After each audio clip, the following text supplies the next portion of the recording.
called you.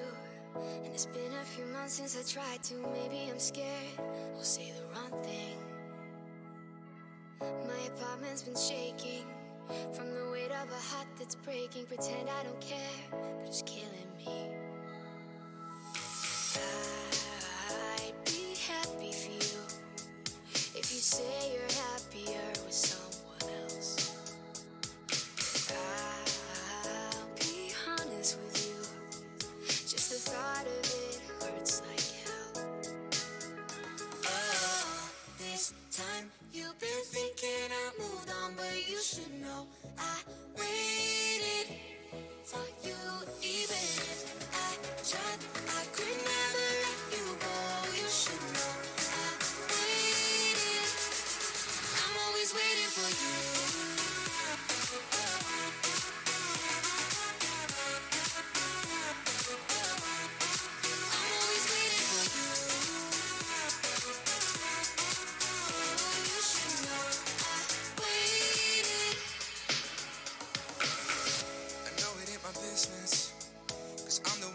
For the distance, but are you alone? Are you alright? And maybe you will judge me if I said that I hope you still love me. Feels like you don't. I'm scared that I'm right. I'll be happy for you if you say you're happier with someone else.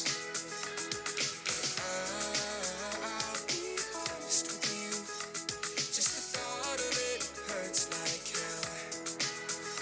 Oh, this time you've been thinking I moved on, but you should know I waited for you. Even if I tried, I could never let you go. You should know I waited. I'm always waiting for you.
Like a phantom, I don't own that house in the Hamptons, and my 2 chains ain't gold at all. I can't buy you a diamond necklace. Being good with money takes practice, but somehow I don't mind at all. 'Cause no one's got what we got. We hit it up on rooftops. No matter what they say, we will do this our way. We ain't in it for the dollars, no. Just for the thrill of it. Nothing counterfeit with you. Just the thrill of it. Just for the thrill of it. Nothing counterfeit with you. Just the thrill of it. Just for the thrill of it.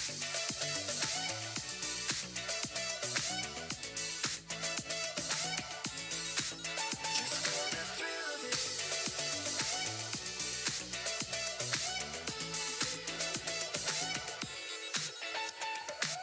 Girl, let me show you the paper. I can buy that house for you later, but you say you don't need that at all. This world is ours for the taking. Just me and you got me thinking. I swear we already made it. 'Cause no one's got what we got. We hit it up on rooftops. No matter what they say, we will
was looking for some trouble, you were looking alright. Every time you said a word, I was staring at your lips. I don't think I've ever been so close to a love like this. I never met someone like you. I never felt this way, ooh. We love, I would take potions. We love, I would cross oceans. All the hurt and the pain, you could take it all away. We love, I would take potions.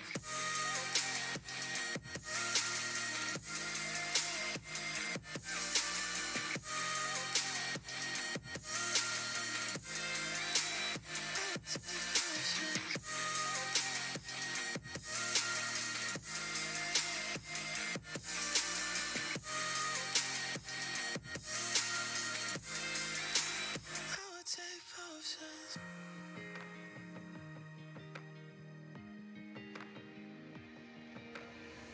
Sipping on a little something, I've been sipping too much. I just pour myself a double and I'm thinking about us. Every time I see your face, I think of what I lost. How could all the little moments that we had be so far gone? I never met someone like you. I never felt this way, ooh. We love, I would take potions. We love, I would cross oceans. All the hurt and the pain, you could take it all away. We love, I would take potions.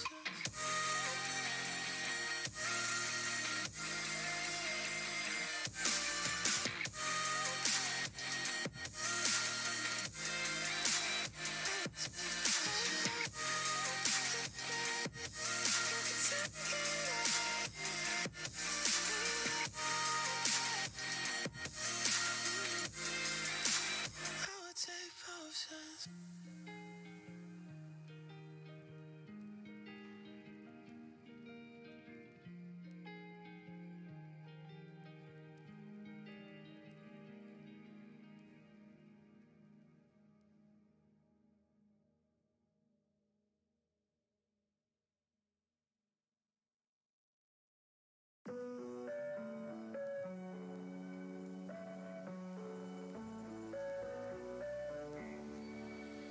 You ask me what's going on inside my head.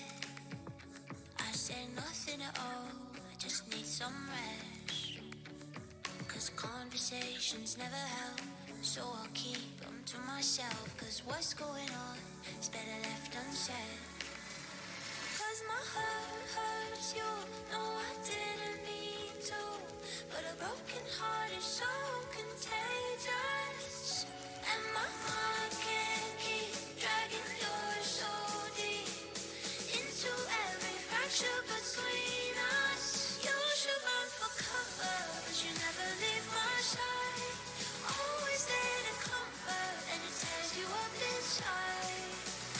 But my heart hurts you, what the hell did I do? Cause a broken heart is so contagious.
broken heart is so contagious, and my mind can't keep dragging yours so deep into every fracture between us.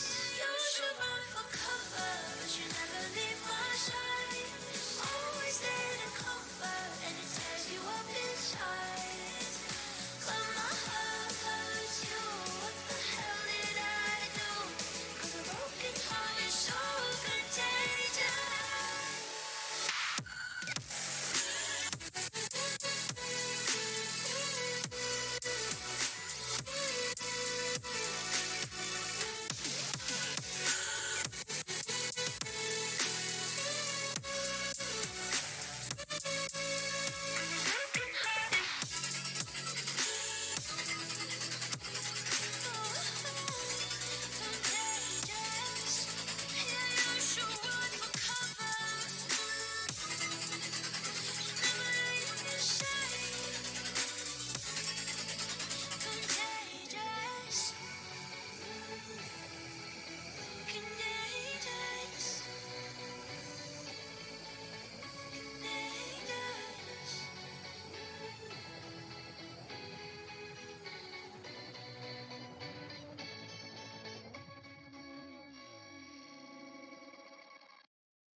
Driving past your house, I find myself in tears, thinking about the love we shared, thinking about the times we had. I don't know why I do this to myself. A foolish heart is all I have, so forgive me, love. It's a crying shame, baby. Crying shame, it's a crying shame. We ain't nobody.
Losing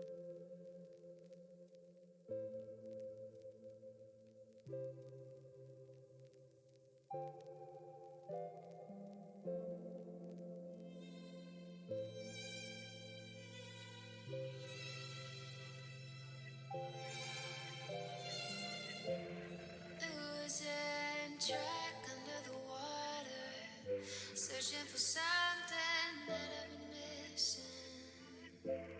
Looking back when we were younger, heartbeats were rushing, blood always pumping. I drive away, leave it behind us, without a trace. Live for the day, dance in the moonlight. No one could say we didn't do it right. So far away, baby, I forgot to breathe. This town's got a hold on me. My mind is a casualty. Find me open spaces, static in my blood. Can you feel the flood?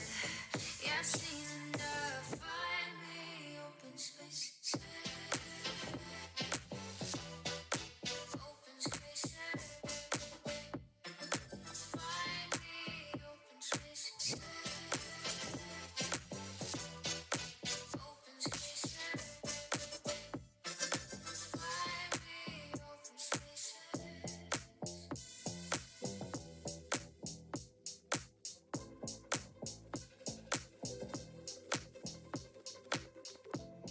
Feel the weight under the weather, counting the thunder, keeping me under. And if we break out from the tethers, fade into each other.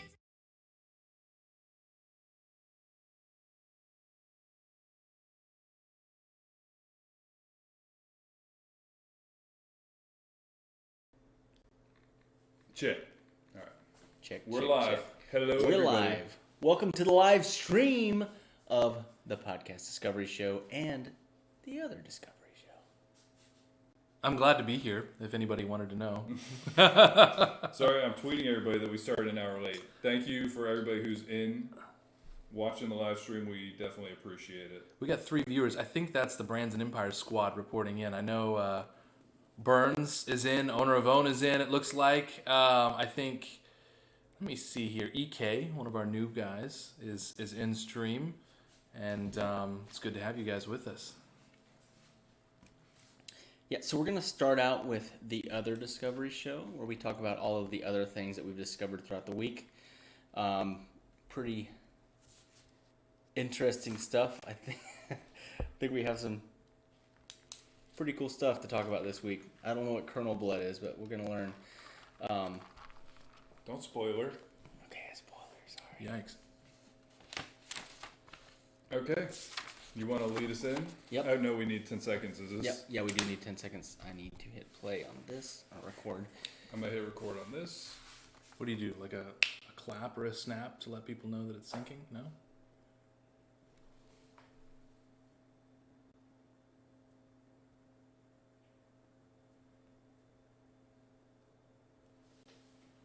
Welcome to the other Discovery Show, the podcast that is not about podcasts. It's the bonus show for the Podcast Discovery Show. I'm Kirk. I'm Zach. And I'm guest appearing, Richie. His second time guest appearing. That's how you know that we like him. And Or this- they couldn't find someone else. No, we like him. Definitely not that. So, one thing I discovered this week, as Kirk mentioned, is Colonel Blood. And first of all, you can't make up a name that good if you wanted to. People would be upset if you named a character Colonel Blood because it sounds so fake. But it's not fake. It's a real guy.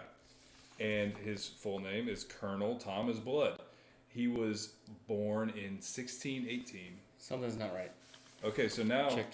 YouTube family, you get to experience Live technical issues. difficulties. Hold on, mine is like maxed out. I switched the wrong one. Say something, Zach. Check. All right, you were too low. Mic check, 1, 2, Alright. 3. Oh wow, you turned me down to like Check. negative Hello? 18. You can't. Nobody can hear me. Come on, let's bring it back. I was All right, now we're good. all the way live. There we go. Now I'm in the -6s. That's Now I know who's who. All right, let's start over. All right. Here we This go. is how again. podcast a brand works. new intro. Yeah, that's how it works. Well, actually, no, the intro was fine. Oh It yeah. just needs to be because you said I'm Zach. Let me just represent that Brands and Empire shirt All right. for a second. Here it is. Look at that. Look at that swag. Look at this swag. Brought to you by Yeah, Brands and the Empires. man, the myth, he's the making legend. us a brand and an empire right now. Look at this. We're making our brand an empire. For the few of you who are in here, these are all done on the white toner laser transfer. I did them very recently. Those were done. Those are like my third or fourth transfers that I did, and then I did this one today before I showed up at the show. So if you're curious, it looks pretty good. It's got some stretchability to it, which I'm pretty pleased with, and we'll find out about washability in the future. Yeah, and I'm not as sophisticated as Richie, but like it feels not like a direct-to-garment like cheap thing. It feels good. It feels great. And it looks great too. We'll see if he says that after about 5 washes. Yeah, that's the real question, right? I only charge him $90 a piece for these. I could go for a little like vintage look, a little bit of slight fading. Yeah, if we threw some distressing on there, we could probably make it, a thing. And then as it washes, it would continue to be nice. But The good thing is we picked our hoodies for this, because you don't wash a hoodie as much as you wash like a t-shirt. don't you? I don't, because I'm wearing a t-shirt under my hoodie most of the time, so I'm not gonna like sweat through my hoodie. Yeah, like if you wanted to make a fake North Face jacket, you just buy a cheap jacket, throw the logo on there. You're only going to wash it three or four times. Just screen print North Face on the cheapest jacket you can get. I had an employee that, no joke, we shut the doors at like 5, and I come back there an hour later, and he was making fake Nike shirts on our heat transfer machine, and it wasn't even like a good swoosh with the Nike font. It was like this gothic Nike font, like just old school Nike. I'm thinking, Miguel, what are you doing? Oh, well, the guy's Miguel, what are you doing? Sorry, It's redacted. We can delete that from the live show. I'm gonna just go to Walmart and buy the cheapest polo I can and just print Gucci on it. And see, It was like just see how Salvation people Army. react to that. Just in general, they're like, that seems not right. Supreme, Yeah, Supreme. That would be the. So, because you're a YouTube man, a you're a YouTube man. guy. There's this thing that's going off on. I'm a Disney guy, so I follow like Disney Twitter, and there's one of the most famous Disney YouTubers. Disney food blog. Yeah. My wife's all No, over it's not this. Disney Food Blog. Oh. His name's Tim Tracker. He's very popular. Okay. Anyway, people were blasting him because his income is YouTube, but he has like a $1,500 sweater from Disney. It's like a Gucci Disney sweater, and people I didn't were even know they blasting did him. crossovers like that. And it's like, Why would they blast him for being a hype beast? Like I'm It's because not they're into like- that, but streetwear is incredibly expensive. they're like, you got so much money you're spending on an expensive sweater, and I'm like, dude, Is that what everybody who hates on clothes Yeah. sounds like? apparently? Like a sweaters, bag of marbles in their mouth. It's just, I don't know. I mean, like, let the guy spend the money on Yeah. what he wants to. You know what? If that guy has that much money left over after taxes, just more power to him. He's clearly not having to pay for his own hotels. I mean, honestly, if you start wearing sweaters like that, eventually they start giving you those sweaters. I think this is my dream. My dream is to be Just to have a $1,500 Gucci Disney sweater. no. Oh, no. It's to have like where I could make money going to Disney. I mean, isn't that like everyone's dream? I mean, that's, like... That's awesome. I love Disney. Yeah, I though. mean- I guess it's not your dream. It's my dream. So, well, I mean, I saw a Casey Neistat video the other day, and I mean, I don't know I who put it that up. He has like 10 million Really- subscribers on really famous YouTube. He's YouTuber. very famous. So he was flying Arab Emirates and coming back from the Middle East, and because they saw that he had done a first class video from, I don't even know, some other airliner or whatever, they upgraded him from business to first class. So they knew that he was going to make a video about it, and of course he did. And he's like sitting in his like personal cabin that turns into a bed. Sounds They awesome. scheduled a shower in the air. It was stupid. Yeah, scheduled shower. $22,000 for a 14-hour flight. It was absolutely nuts. What? Yes. Enough to pay rent for most people easily for a year and a half for a 14-hour flight. That is not a type of money that I understand.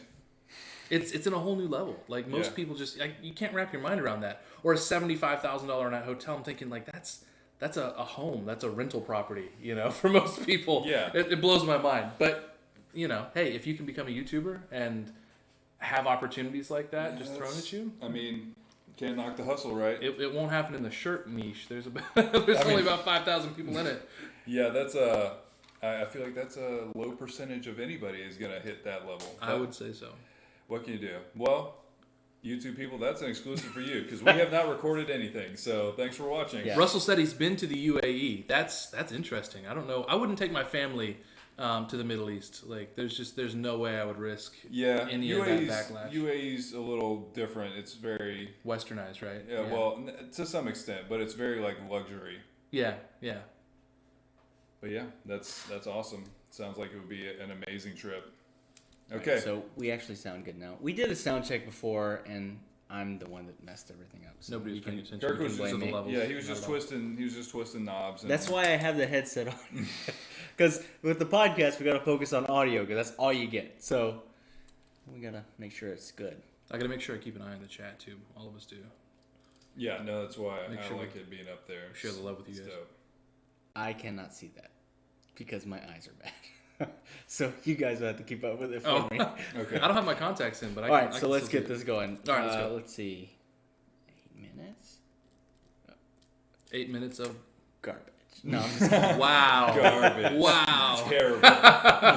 It's not garbage. It's not gonna land. It's just something that we can't use.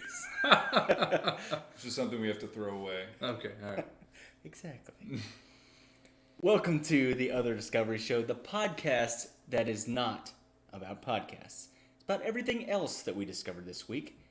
I'm Kirk. I'm Zach. And I'm Richie. Back for the second time. A great guest co-host. Guys, I discovered something amazing this week. What did you discover, Zach? I discovered a man named Colonel Blood. And yeah, you might think... Was he a vampire? You would think that, and maybe. Because how can you really tell? I feel like the best vampires you'd never know. I mean, if you see them during the day, then you're probably not a vampire. If you see Wait, them is in a that the mirror, then that probably seems not fair. a vampire. So, like, if you ever see someone during the day, it's not a vampire. Right, because they can't, right? Isn't that a thing? I mean, it seems like Sunlight, right? True Blood I messed mean, with that a little bit, right? I thought that I've I thought never that watched they just True Blood. sparkle, right? Like after. Oh, so we're going Twilight. Yeah, they it- sparkle it up. It depends, right? So if you see somebody really sparkly, that could also be a vampire. But anyways, I mean, well, I guess I'm nowadays the you really only don't one- know. I guess I'm the only one that's a true vampire guy that knows the Hold on. Maybe Gosh, come on. True vampire if they guy. hit the light and they just explode, that's one thing. But nowadays, if you saw a guy that's walking down the street with long nails, long hair, fabulous vintage clothing, and he's sparkling, do you really think he's a vampire? So we're Like, talking your about first vampire reaction? technology is involved. I mean, it fits right in California. Yeah, it does. You know, you can. It's like I don't die. people I would pay just for You that. blend in a different I way. just- It's culturally relevant now. sparkle. People would pay for that. They would. And maybe in Vegas. Yeah. You could have a whole show about that. Yeah, I think they have those shows already, and you must be 18 to enter. There you go. There you go. Pay to play. So tell us about Thomas Blood. So Colonel Thomas Blood, and apparently self-styled Colonel, it was something that and that is a bold strategy right there. Just to be like, just call me Colonel. It's pretty intense. But he was a British gentleman. He was born to a well-off family. He went and fought in multiple conflicts, and because he was born in 1618, and so he was involved in some of these early kind of War of the Roses type conflicts, where there was different houses that had power, and they would fight and things. And he ended up getting in some heat because he ended up changing sides, and he started flipping on people. But here's where this gets interesting. His plot that he is famous for is stealing the crown jewels. And I'd always heard the crown jewels, but never put together what it was. So okay. I looked up what this was. Do you guys know what the crown jewels are? I do not know what the crown Testicles. jewels are. You had to go there. No, not that. The crown jewels are literally all of the monarchy's fancy stuff for like 800 years. All the So we're fancy not stuff? talking about I'm talking crowns about and scepters. We're Yes, talking about no, everything. We're talking about crowns and scepters, but we're talking about 35 pieces of secular plate. What is secular plate? I don't even. Who knows? It's 140 objects. It's not Christian Yeah, plate. it's Church of England plate. I'm not 16 even gonna explore trumpets, 13 maces, 7 crowns, 7 sovereign crowns, 6 consort crowns, 6 swords, 5 scepters, 5 robes, 3 rings, 3 pieces of baptismal plate. Okay, that sounds awesome. Like, so is the person baptizing wearing the plate, or is the person being baptized? I don't know, but still awesome. Maybe it's a collection plate. Yeah, I'm not assuming that it's like plate of armor well for then, an infant. Well, Maybe okay. it First is. of all, then you guys aren't That's- dreaming big enough sounds because that sounds awesome. amazing. It's like we just put them in like little white dresses, but back then they put them in baptismal plate. Maybe if you're part of the crown. I mean, you know what I mean? Like, Yeah, I mean, who knows? Orbs. It's the monarchy. Amulets, walking sticks, 1 spoon, so that's nice. One there spoon. There was a spoon. That was a very special that, spoon. I'm thinking so. Yeah. No, but we're talking about 140 The different royal, objects. the royal cooking spoon. Yeah, 140 different objects, and That's a lot of objects. and it just says stones. 23,000 Wait, what? stones, as in like precious stones. They were like the De Beers. Oh, of- okay. So I'm I thinking look- of rocks. Yeah, it was just they Think just of found a bag random of rocks. You're not thinking royal enough. No, yeah. Apparently. okay, and Apparently. so then I see this many things, 800 years old, all priceless things. How much is it worth? Literally priceless. They're not insured. They have never been appraised. They're estimated to be worth $4 billion. Wait, what? Say that again. $4 billion. Did you say with a B? Yeah. And so this guy's plot, People would pay more than that. I'm sure. I'm sure to, it's to liquidate the royal. but it's not even insured. So I don't know if that's because they don't want appraisal or Because they don't want to pay 3% of the value of it. yeah. I every mean, year. there's that. Especially if it's Yeah. $4 billion. No. That's no. That would no, bankrupt thank the you. UK Yeah. after Brexit. Yeah, no, yeah, no, thank you on that. So, Colonel Blood was he would start to hang out with people that were rich and try and finagle things. He'd try and figure out what he could get out of He it. was Ocean's leveling this thing.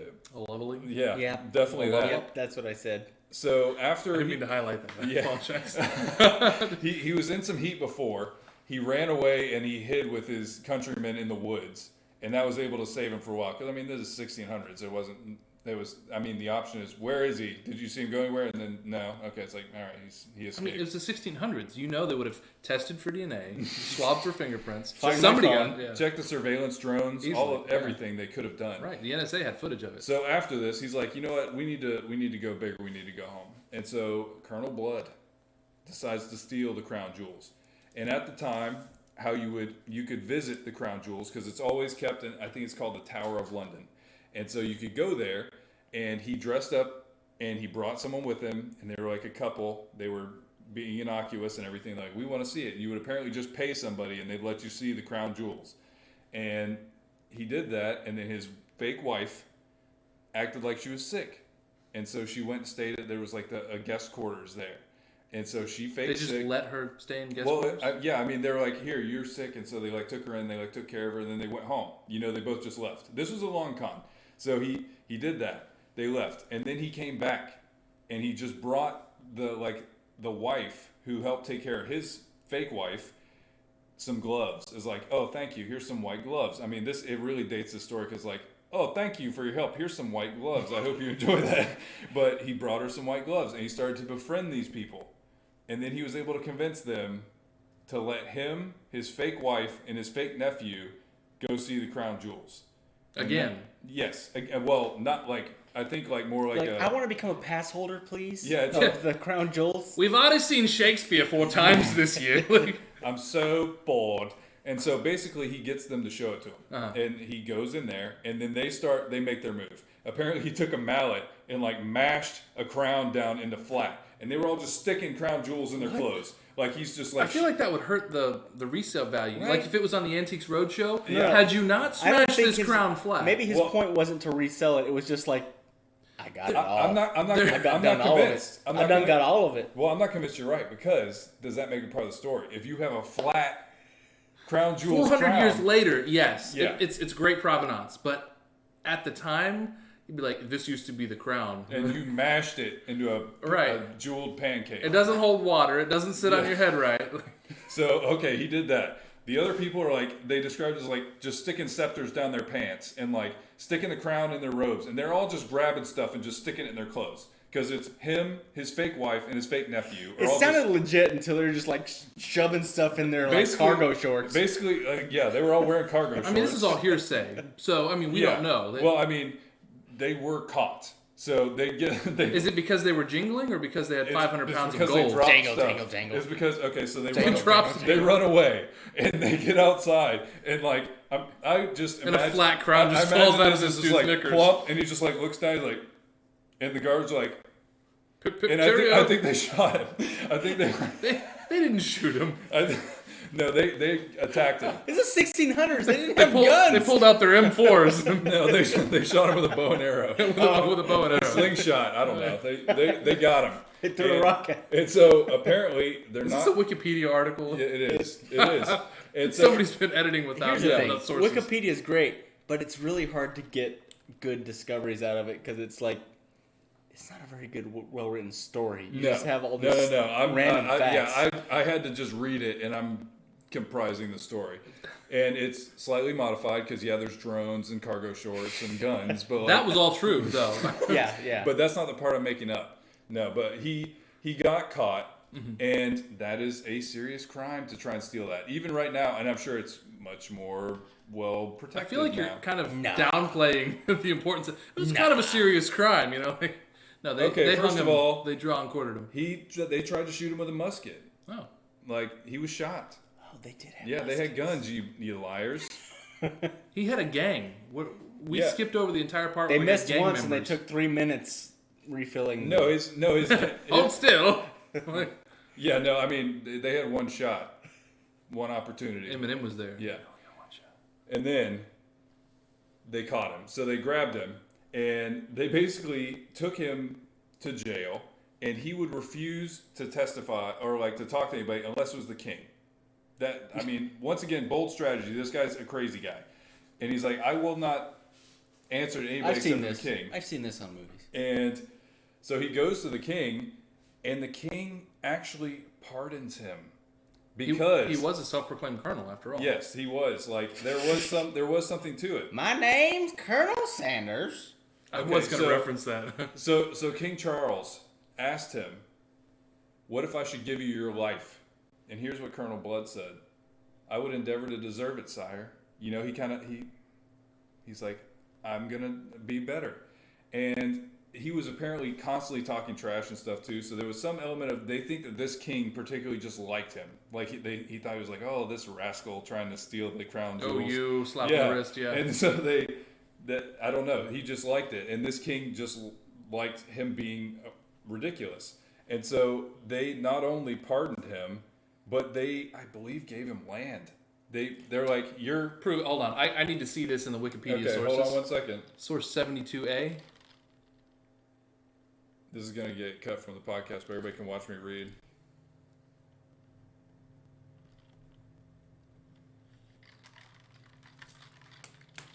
It's like a drum roll. This is where I dip out for a second. See, but we're live still. Blood was not only pardoned, but also given land in Ireland. Excuse me. Try that again. Blood was not only pardoned, but also given land in Ireland worth 500 a year. In the 1600s, that was probably pretty That's probably, significant, right? Yeah, it's pretty serious. Yeah. I mean, So, but to be given anything after attempting to rob the monarchy is pretty good. that is pretty good. I mean, my only knowledge of British wealth was from Pride and Prejudice after having seen those movies several times. Sure. And Mr. Darcy was worth $20,000 a year in the 1800s, which was significant.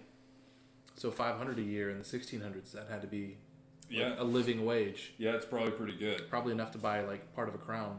So, the ending of Blood is not as happy or funny, but like it also is kind of just him being him. So the guy that he was working, like one of the dukes that he was working with for a long time, he apparently insulted him.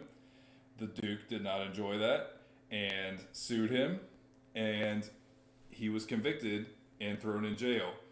And he was granted bail, and he never paid the damages because it was a lot. You know, okay, he got land that was 500 euro. He was sued for 10,000 euro. So it was Pounds. or Euros? is Pounds. that? I think it's probably pounds at that time, not Yeah. euro. Definitely not euro. Definitely before. But he was released from prison, and he died. But people thought that he was. Well, it's at least So he died in a place called Bowling Alley? Bowling Alley, Westminster. That's the real story here. I didn't know there was a bowling alley in Westminster. An actual bowling alley. I mean, Yeah. It's where everybody strikes out. Because essentially, after all of his shenanigans, it's a rumor that they exhumed his body because they thought this might have been another shenanigan, that he had a faked crown his up own there. death, Oh. and that he's fine. He's just somewhere hiding. But that is the story of fake Colonel Thomas Blood.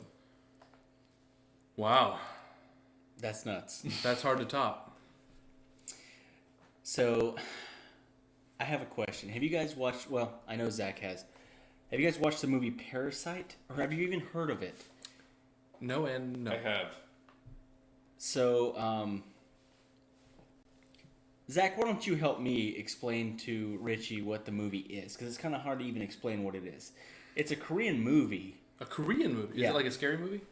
That's what's typical. What would you call it? I would A call drama? it a drama. I mean, it goes. There's elements. Are you hearing the signal? The buzzy signal? Woo. I don't know where it came from. Probably my phone because I was accessing a website. Yep. Huh? You just There you moved go. it closer and it got worse.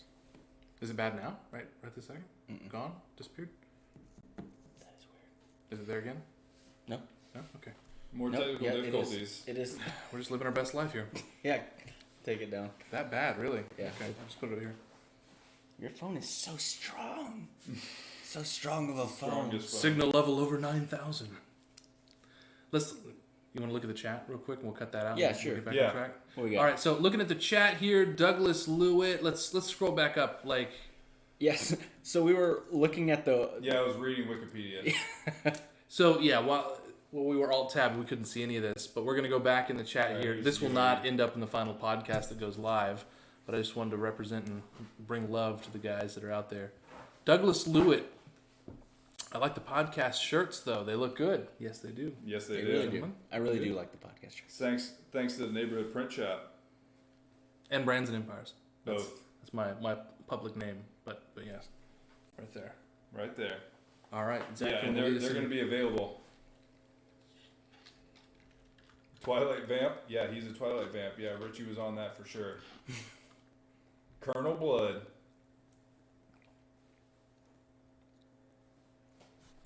These freaking armrests, man. It just sounds like a fart every time. I need to lower mine, actually. It reminded me. Mine are like in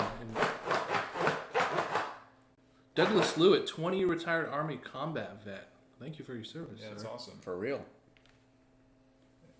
Russell said balls. Balls. I concur. I love it.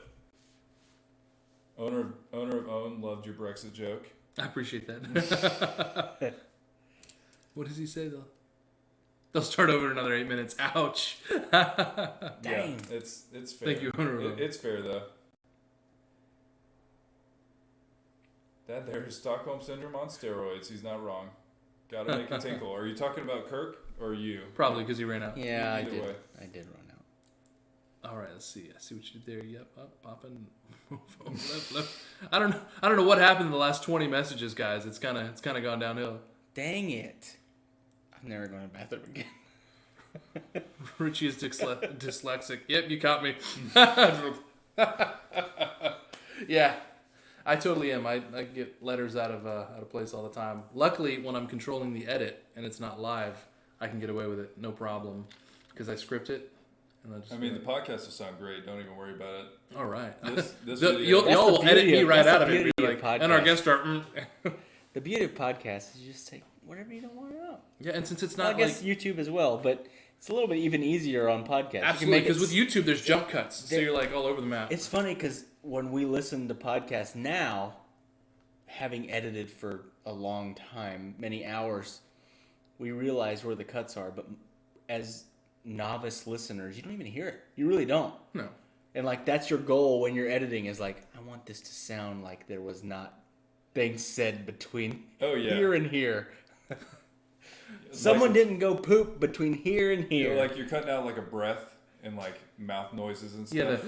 Yeah. Yeah, all that. Absolutely. It's Y'all don't get that granular with it, do you? not always, but sometimes it sounds choppy if you don't.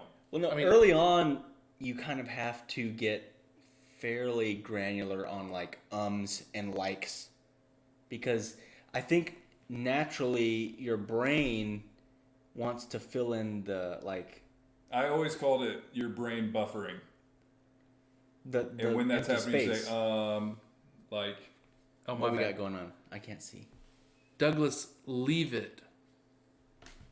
Oh, my bad. See, okay, so this is like 8-point font, and I'm reading it from 4 feet away Let's see if without I my can- contacts in, so I didn't even See, see you the can't read leave it it. either. Why are you on my case about this? Come on, guys. I was He was referencing the pronunciation of his name, so I just caught that. Well, how do you pronounce it? Phonetically spell it for me. Is it leave it? Douglas leave no, it? Levitt. Levitt. Did I say it leave it before? yeah many times.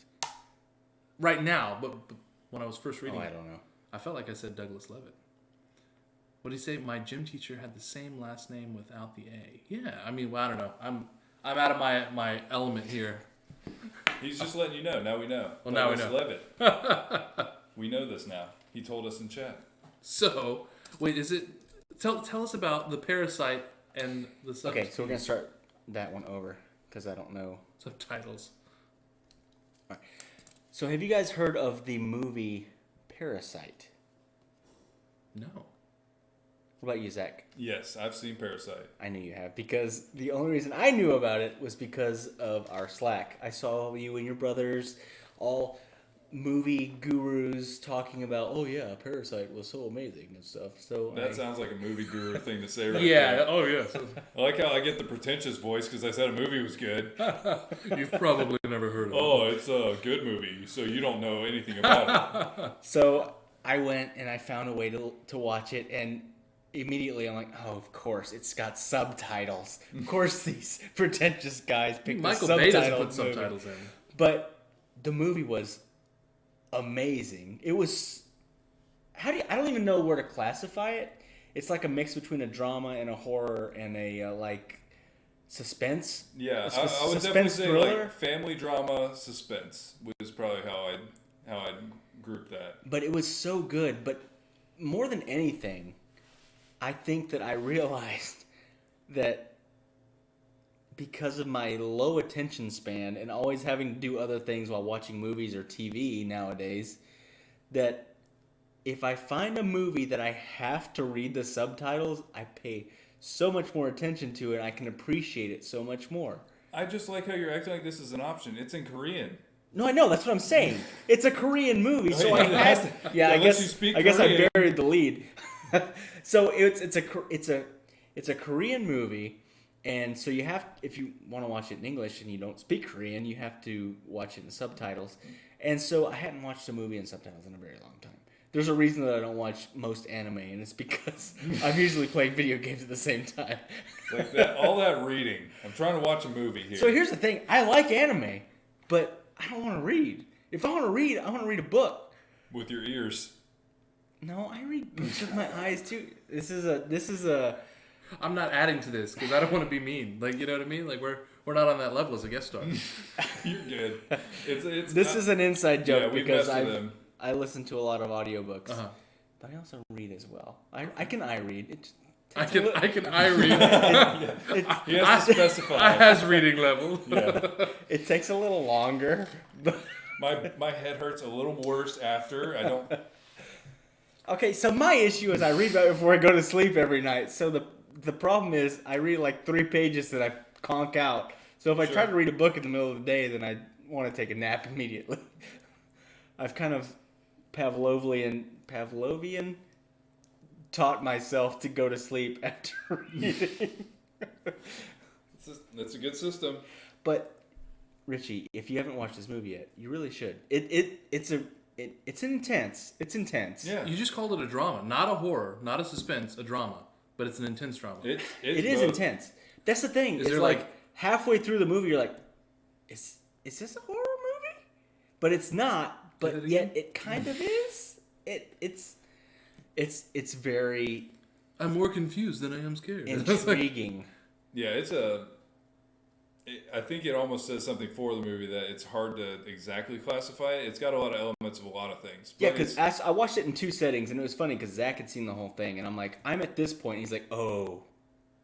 Mm-hmm. It gets better. It gets crazier. Or like, it gets interesting, Kirk.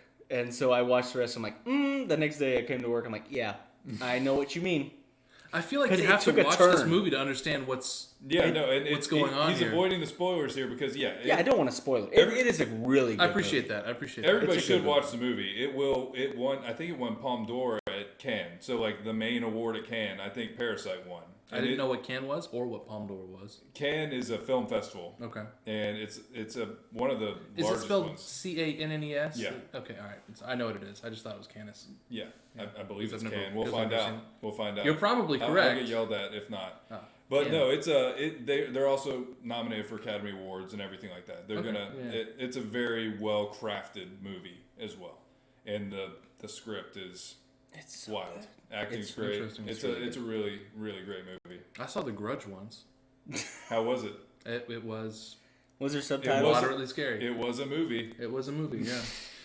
The Grudge 2 and 3 just ruined everything for me, though. Didn't they just reboot didn't The watch Grudge? They did. I haven't seen the new one. They rebooted it? Yeah. But 2 and 3, they had like That's the thing. white people doing the thing, and it killed it. Because you know how it is? Like, you see a movie the first time, and it's unique, and it's special, and it's fresh. And then you see the director take it from a different angle, and you're like, oh, I don't like what was in his head, and I realized that it cheapens the film.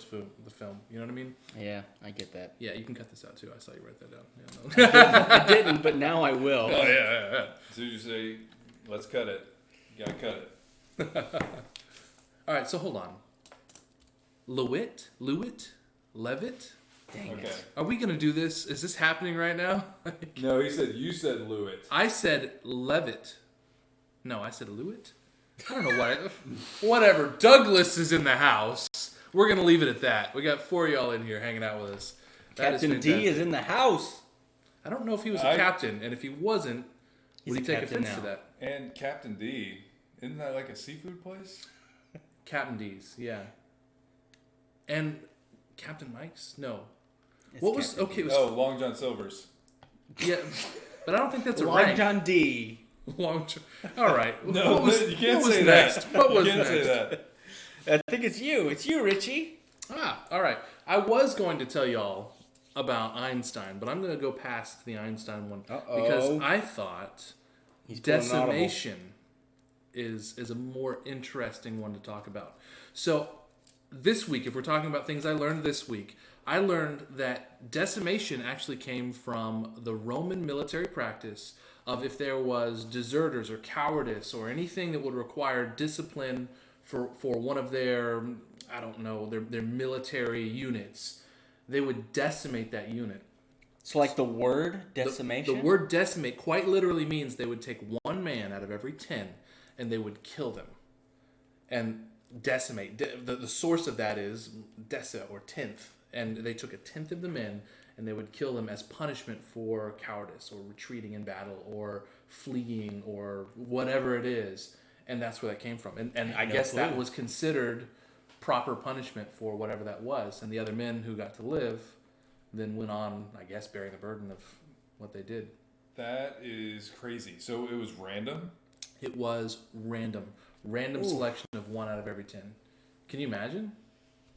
That's that whole, like, there's so much to this. Because, like, when you're in the military, you're trying to, protect your brothers and arms camaraderie. and stuff like that. And if you're the dude that, ran off and someone else is going to have to pay, some random, very, brave comrade is going to have to pay for your cowardice, that's something to live with. I mean, I don't know. That's nuts. I do think that would probably be effective at scaring you into line. It sounds horrible, but That you'll just at the lose same time, it random sounds 10%. very effective. No, I had no idea that it was like a literal word. I didn't either. I really Me didn't. neither. Yeah, Where a Latin origin terminate word. a tenth, essentially, just combined. That's really interesting. My only experience with decimation is after eating, like bean burritos with habanero peppers. Yeah. Like that's really Decimated it. that Yeah, thing. yeah. 8-10 hours later, you get decimated. Yeah, but at least I had no idea that it was this. At least serious. 10% of your soul is gone at that point. It's just it decimates you. It does. Something's gone. Yeah, no, that's crazy. So that's what I learned. I discovered something that everyone can enjoy, and it is the Wikipedia cookbook. I did not realize this existed, and it's limited on what's available in some ways, but in some ways it's not. They have just compiled everything they can into a Wikipedia cookbook. So any recipe that's randomly on Wikipedia is in a separate URL of Wikipedia. I had no clue. And I'm not talking about a couple things. I'm talking, it has to be thousands. This is food we're talking Yeah, about. It's not the yeah. anarchist cookbook on No, Wikipedia. It's no, food. I mean, Is that that's- recipes to build like?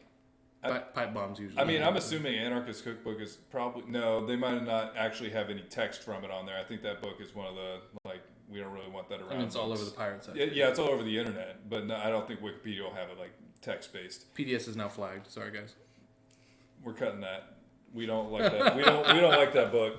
We don't like that book. No, but it's essentially they just compiled a ridiculous amount of recipes, and it's not just American either. So you can go on there and you can pick a category. So you can say meat-based dishes or vegan-based dishes or desserts, or pick a different culture, or it really, there's a lot of filtering that you can do. So it's like all recipes. If all recipes Didn't was believe in HTML.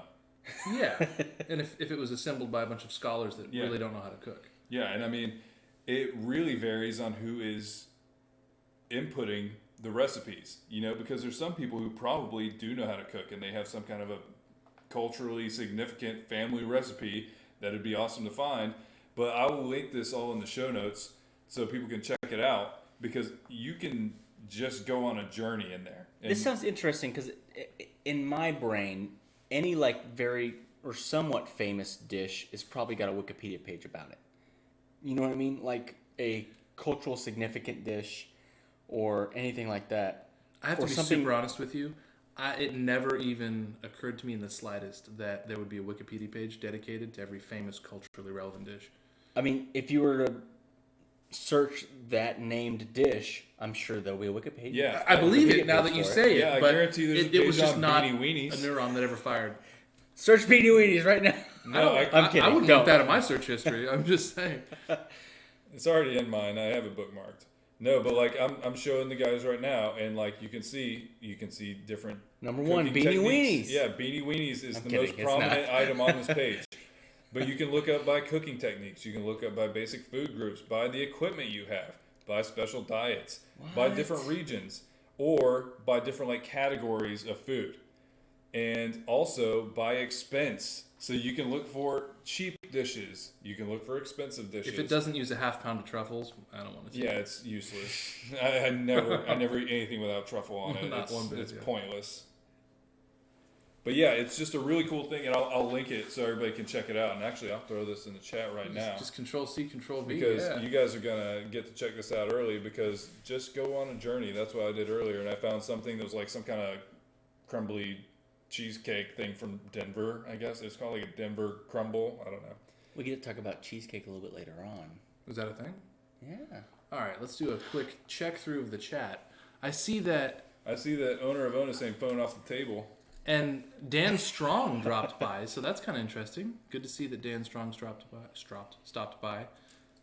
Douglas was a Chief Warrant Officer 3. That is pretty impressive. That's different. Wow. That means he was dedicated to whatever his role was and wanted to stick with it after we rotated out. What is this? I can't read it. Where? Phil Snyder 87. Hey, Who boys. is that? Who are you, Phil Snyder? Sounds like a familiar person. Good to see you. I don't know who that guy is. Sure we don't. Get him out of here. Phil's the best. You guys got to show Phil what happened with what Phil Phil, did. look at what your Yeah. artwork has become. So we actually do know Phil, and he's the one that made this artwork.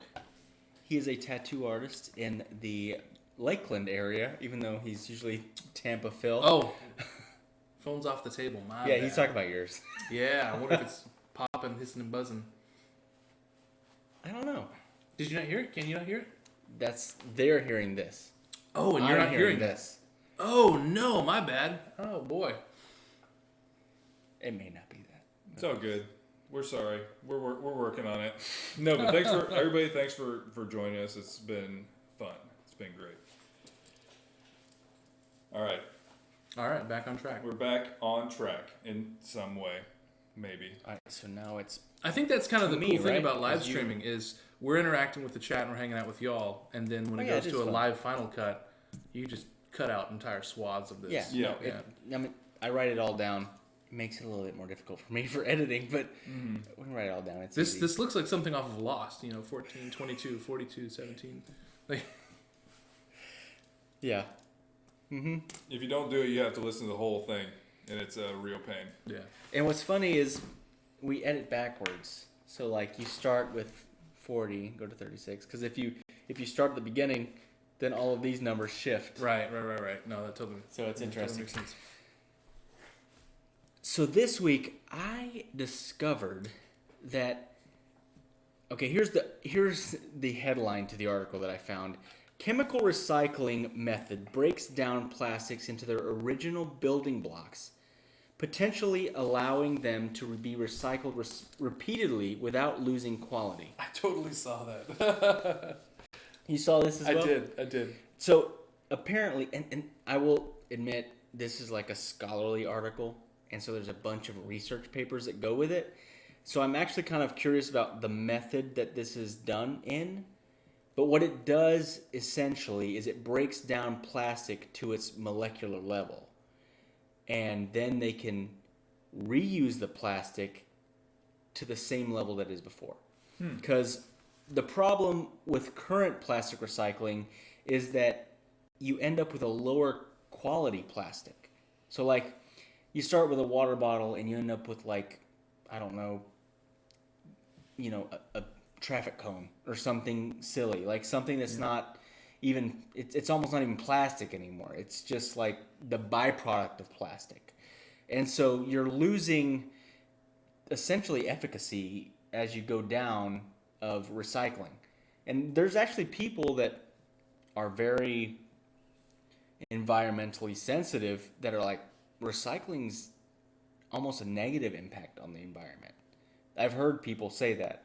In certain situations, yes. But And in that not situation, always. in a lot of ways, it is. Because it's like, you're spending more energy to make a new product out of the plastic than to make a new product. It depends on the perspective you're coming from. Anyway, but there's scientists from the University of Bath and Birmingham that have developed a new way of chemical recycling, converting plastics back to their constituent chemical molecules so that they can be used to make new plastics of the same quality as the original. It uses like a lower temperature, apparently, and that's the thing that I want to know more about is like the method of recycling. But it uses a lower temperature and more environmentally friendly catalysts than previous methods. Because before it was just like pulverized and melted, and they would make something else out of it. But it's always a lower quality. So every time you recycle something, you're getting something lower quality that they're making out of it. Right. So if you had a complex molecule of plastic that would be heat resistant, or it could withstand, any number of like high PSI environments, something like that, and then you run it through traditional recycling methods, you would end up breaking those molecules down, and then you have something that doesn't have the tensile strength, doesn't have the pressure resistance, and then eventually you get to a traffic cone, which is just the bottom Exactly. tier, I guess, the way they put it in the article. But if you do that, you have less waste, you have less reduction of quality, and you can sit there and continue. Exactly. That's the thing. It's like eventually there's a diminishing return where if you were to continue to recycle every single thing that's been recycled, there's not a point in recycling it anymore. No, just put it on a turtle and Yeah. call it a day. Yeah, just have a turtle snort it and you're good to go. But no, I mean, in general, I love the premise of trying to be more effective at recycling plastic, though, because we've seen all the stuff with like the plastic island and just the pure amount of plastic trash that ends up just polluting. Yeah. So trying to find new ways to be more effective at that seems like a win. So, Professor Matthew Jones, he has a few quotes. Our method of chemical recycling overcomes the problem of breaking down plastic polymers into their chemical building blocks, so they can be used all over again to make virgin plastic without losing any properties. So it's literally making plastic over again to the same level, so that you can, and this is the ideal of recycling in the first place, is to be able to take something and make that exact same something out of it once it's been recycled. Yeah. You know what I mean? And I think that it might just literally be technology catching up, because I think that they say that most of the aluminum that we use has been recycled once, because it's very, very effective at they can recycle aluminum and make more soda cans or whatever out of it. Aluminum is almost as hard to get as gold, I guess, from as far as mining goes, but it's just so plentiful that you can get it for a relatively low price. People used to make aluminum jewelry. This is totally out of the blue. But when I first discovered aluminum, they made aluminum jewelry, and it was as rare as platinum for a while. Let's call this a micro-discovery. Micro-discovery. Yeah, just a little baby discovery. Yeah, no big deal. It's Yeah, a that's baby. It's a baby discovery. But yeah, it's amazing. So far, because this was like, a research study done through university, it's been done on a very small scale. However, they've gotten enough traction that there's a lot of collaborators with the university that are now working to scale up the system to be able to do this on a large scale. So it's exciting. If we can just acquire 10,000 sons worth of gold-plated unobtainium, we can recycle at least 5 tons of plastic in the next decade. No problem. Yeah. Just that easy. You heard it here. Let's just go get it. The future is today. I love how, with battery technology or anything, it's like, oh yeah, this phenomenal life-changing discovery is right around the corner. We just have to figure out how to make it happen at scale. We have to discover it, and then we're without spending $20 million to make it happen. Yeah. All right. It's one of those things. Well, the final discovery for the week is our band of the week, and this time it's actually a singer-songwriter. His name is Bruce Sedano, and I talked to him on the Creators Cove if anybody would like to hear more about his story, and his story includes he started in the late 60s. He wrote songs that were sung by Dolly Parton and Reba McEntire and Michael and Jermaine Jackson. He was married to Donna Summer and wrote most of her music throughout her career.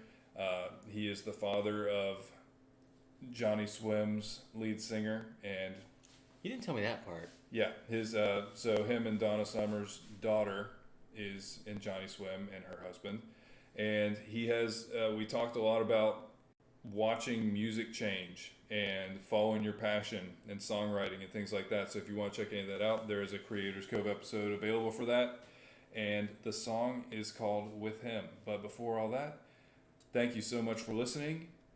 Call us on the Disco hotline. If you have a discovery, we'll put it in the show notes. It'll be on our social medias and things like that. Get in touch with us however you can. At the PDS Official, our Facebook group, the Podcast Discovery Club. You can get in touch with Richie by looking at Brands and Empires. That's a YouTube channel, just in case you guys didn't know. You guys can leave him a comment on any video. He loves it. And also, we will be giving away 2 T-shirts for I guess, let's see, let's picture this out real quick. Let me write it. Anybody in the continental United States willing to pay $35 shipping and handling. We'll give you a T-shirt. But wait, there's more. We'll double your offer. We will also mail it We'll also mail it to you. Okay, let's maybe not do that. No, you can do that. Just say We need something to- like over Do the it next now. over the You next promised some month. reviews. Over the next month, if you leave a review, What else? we will randomize it. And We pick didn't talk someone. about this enough beforehand about how long we need to leave the window open. That's what I wanted to know. Oh, Well, nobody's going to even hear this episode for yeah. 2 weeks, We should 3 do a weeks. month. Okay. Okay, take 2. So if you leave a review and a rating on iTunes or Spotify, can They you don't. do They it? don't. Nope, They you don't can't have do that that. on Don't think Spotify. there's any Dang of that. it. Start You over. did this. Mic check No, 1, 2. It's you. You've almost got it. Dang it. I'm in my own head now. You got it, Zach. So, for the next month, if you leave us a rating or review on either iTunes or Podchaser, we are going to add everybody who leaves one of those reviews, and we're going to find some way to randomize it, and we're going to send out 2 of these t-shirts. Not the hoodies, but this design that our buddy, the amazing artist, drew up for us, and our other buddy right here made shirts. We're going to send them to people for just telling us what you think about the show. Do you have one of those shirts on underneath this? I hoodie? do. It's going to be Inception. Boom. Here we go. Look You at wanna that. see? You're going to get one of these bad boys. Underneath something I print Right is there. something else I Hey, print. and Boom. by the way, Boom. we made sure we Boom. got comfy shirts. Like, Yeah, we no. talked to Richie about this. Like, hey, man, I want a shirt that feels good on my body. And so we got some good So shirts. I got him a factory second flax shirt No. out of the No. Salvation Army dollar bin. It's made of a potato sack. It's very comfortable. It's very comfortable. No, we did really Bella want to have canvas. something. We wanted to have something that we had shirts from a podcast convention, and those are the ones we always went back to. So we tried to do the same thing here. They are on Stitcher, I think. I think they're on everything, every type of syndication, Really? right? Yeah, we're on basically everything you can possibly listen to podcasts on. Yeah, I think so. So we'll check basically everything we can for the next month and just add everybody to a list and randomize it. But anyways, thanks for listening. We will talk to you next time, and enjoy With Him by Bruce Sedano. Hey, Danny, good you can make it. Okay, so we are not going anywhere. We're getting ready to film the next thing, just in case you're in the live stream. Yes, guys, stick around. I'm gonna go to the bathroom. We'll put on some. It'll be like 10 minutes Yeah, max. we'll, like we're 5 already- minutes probably. We're ready to go. We're just gonna take a quick break. I'll put on some jams for you while we do it, and we'll be right back. Absolutely.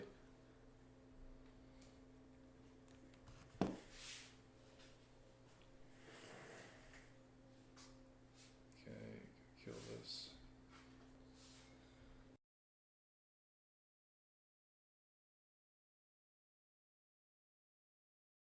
each other.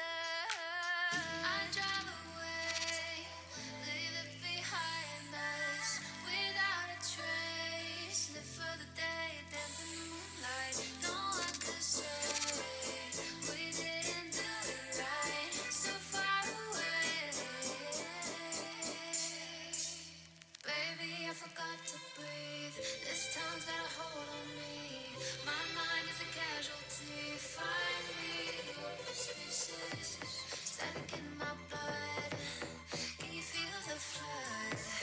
Yeah, I've seen enough. Find me open spaces. Open spaces. Find me open spaces.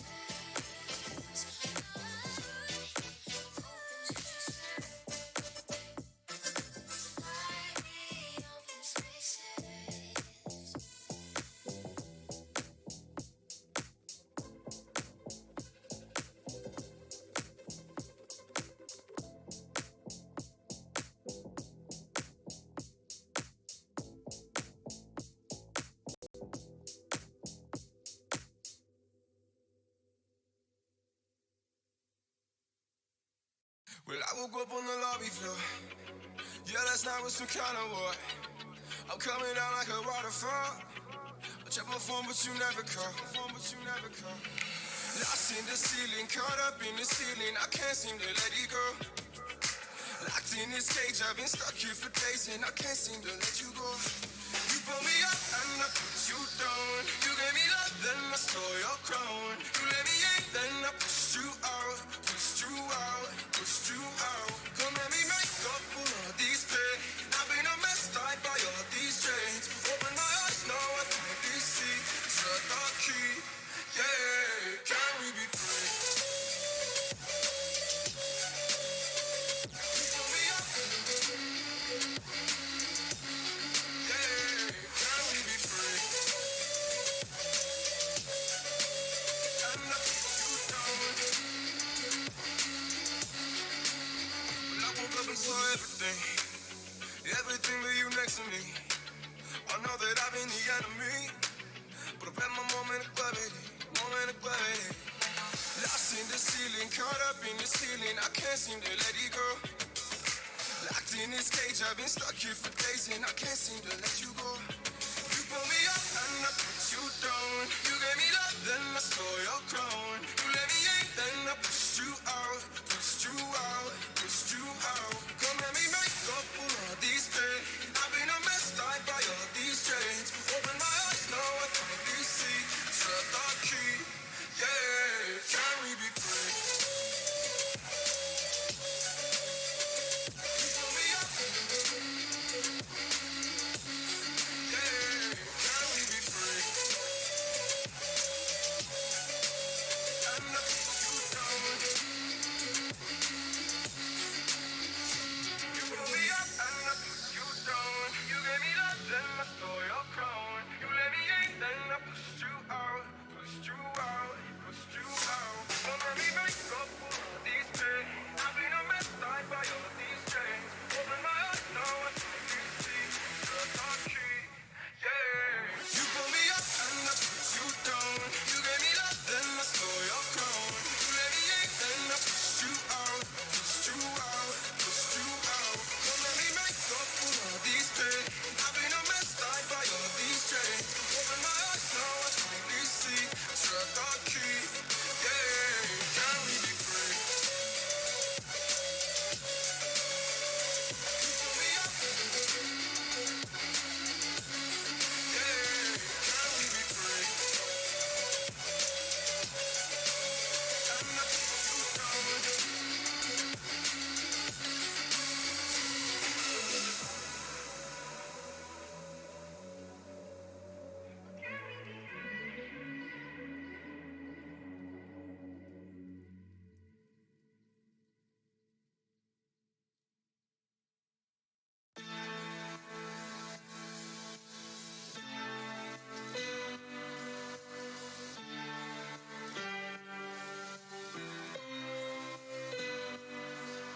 Say I'm a mystery, why don't you solve me? Take a listen to the ground while I'm crawling. Pen and paper to write down your clues. Safe. In my head I can have all my reasons, but it comes out like I'm always leaving. Close the case, now you have all your proof. It's all I can do. It's all I can do. It's all I can do. But you keep on trying, 'cause maybe I'm crazy as you.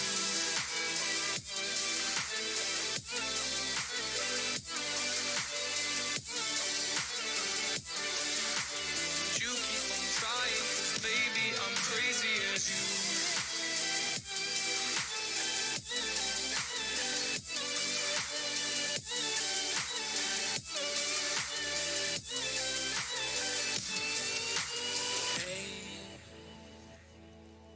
If only my breath could talk for me, I wouldn't be holding back all these thoughts about what we should do. You're not the worst that has fought me. Got my heart just relentlessly dropping. My body don't say it's not true. That's nothing new. That's nothing new. It's nothing new. You keep on trying, 'cause maybe I'm crazy as you.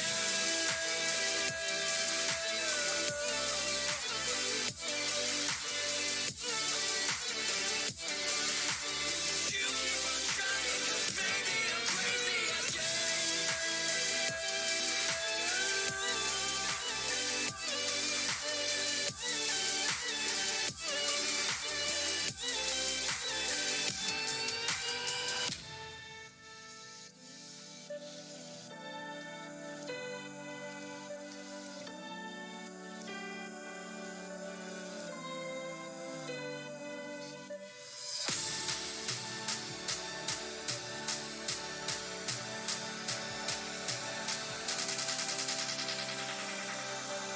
You keep on trying, 'cause maybe I'm crazy as you.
So I told that stupid viewer, oh, we're live. Welcome back, everyone. Thanks for sticking around. Now we're going to talk about a podcast. So Zach, tell them what the podcast is that we're going to talk about. Yeah, a lot of these people don't know about the Yeah, podcast. Discovery okay, Show. so our show is we do a book club style discussion of podcasts. And so each week one of us recommends a podcast and then we get together and we talk about it. And this week, and you're about to hear all this again, this is the pleasure of being a live streamer, is you get to hear it twice. We're going to talk about America's Test Kitchen has a podcast called Proof that essentially breaks down the history, some information about foods that you have taken for granted, maybe. And the episode we're talking about, so this specific one, we're talking about preppers. We're talking about people who preserve food and stockpile long shelf life foods. That's what I forgot to bring, is a friend of ours that was here today, he gave me a bucket of prep food.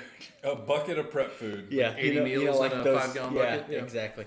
And I meant to bring that so that we could read about it and maybe even try some of it. No, but I forgot. If I could have found MREs close by, I was planning on that too. I know, I was planning on bringing MREs. right? We used to take those to our hunting camp every now and then, but we had a house, so sometimes we wouldn't because I it's will like we say can just make food. They didn't bring it up on this episode, but MREs are known to cause constipation. Are they? I didn't know that. That is at least how the military feels about it a lot of times, is that you're jammed up if you eat MREs for too long. Too long. What's too long? More than one. No, I'm just kidding. I don't know what the duration is. Probably for an extended period of time, you're gonna. I mean, yeah, maybe I if get you're it. on like a cushy deployment and you're not burning through the calories and passing the sodium naturally, then sure, but I think that's with anything, right? I don't know. Seems like it. Are we skipping ahead of ourselves? No, because we're about to talk about all this again. All right. Right We've now. already done the 10 seconds, so we're ready to go. You guys ready? I'm curious about the 10 seconds. We can talk about why the 10 seconds is necessary. Sure. No, we can talk about it right now. If there's any ambient noise, if there's any Hums. So like, Find your zero level. Is that kind of what yeah, it's it's for? essentially if setting your phone was making that noise the whole show, I could cut that out I see. in that 10 seconds. But because you unfortunately, it was only making that noise for a brief period of time. Yeah. So I'll have It's to going to find cut a out the way. most interesting conversation, guaranteed. Well, actually, I'm monitoring for the podcast, and so it was not making that noise. What I were would you have told monitoring you. for before. Huh? So you could hear all of our microphones before. I'm Yeah, monitoring you can right hear us now live. for the podcast, But not the other it's one. separate for the Live stream. I see. It's the only way we can figure out to do it. So those poor fellows. Yeah. Sorry, live stream guys. Ear stabbing. It is not. It's not. I'm just an innocent bystander, guest appearing. I'm just an innocent bystander who had my phone right next to the microphone. Walking by 40 miles from home and thought that it seemed like a cool place to hang It's out. like, hey, I'm here. Why not? Let's record. All But right. yeah, so basically you give 10 seconds so you can, because like things like fans or computers or anything that's just making noise, sometimes you'll pick it up on the podcast, but you can isolate that 10 seconds. That is nothing but ambient noise and you can literally take it out. So what happens if the people that are locked in that back room scream after the 10 seconds? Then you can't noise reduce that. It just, you It's have just to, there. you just have to cut it, that entire segment. That's yeah. rough, man. Yeah. So- There's no avoiding that when That's why I go tell them, hey, I'll shut up 10 seconds. Hey hostages, shut your mouth. Yeah. I'm trying to record a podcast. It's This no is a food for you. real weird narrative that you built here. This is some very Parasite junk that you've made. Hey, So Parasite is a horror movie. No spoilies. All right, let's Is it like the Korean version of the Human Centipede? I'm trying to figure this out. It's All right. it's I've never watched it's, that movie, It's so I don't exactly, know. I have it's not either. exactly like that. The closest I got was the No beehole to mouth hole. the South Park episode about it. I've never actually seen the real movie though. Okay, so The movie's not good. really, Human Centipede? Yeah, it's not good. I've heard of the concept of it. It sounds real dumb. the concept, it's like, Well, like the premise, I guess. Okay, is the all right right, word. yeah, I thought the concept was like, everybody human centipedes, it's a thing. It's a thing. It's a real thing that can happen in real life. Yeah, Let's make a movie. It's terrible. It's a terrible, terrible movie. That's terrible. All right. You guys ready? Mm-hmm.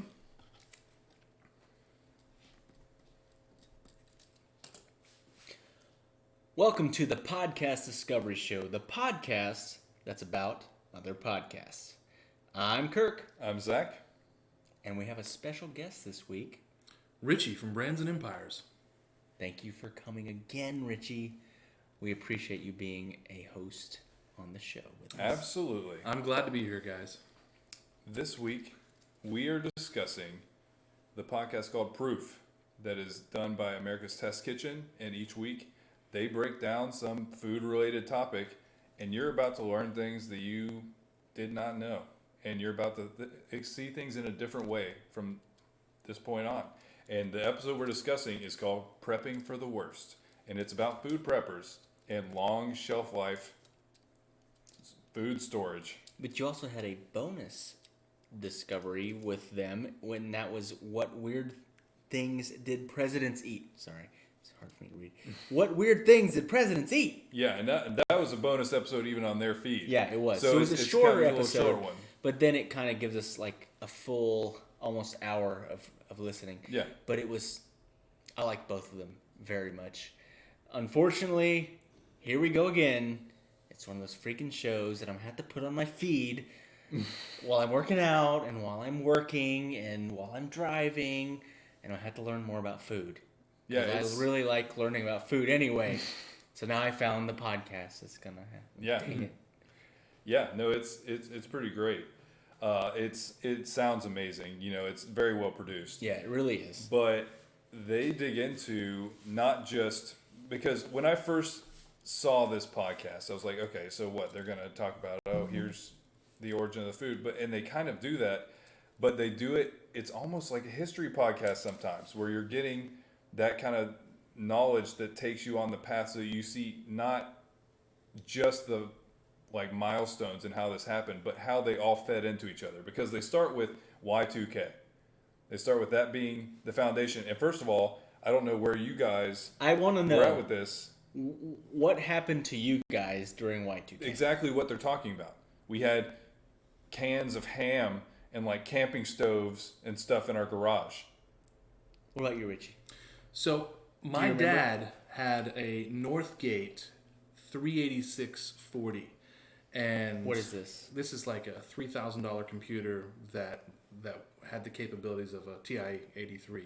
So the worst thing that happened to me in Y2K was I had QuickBooks 1992.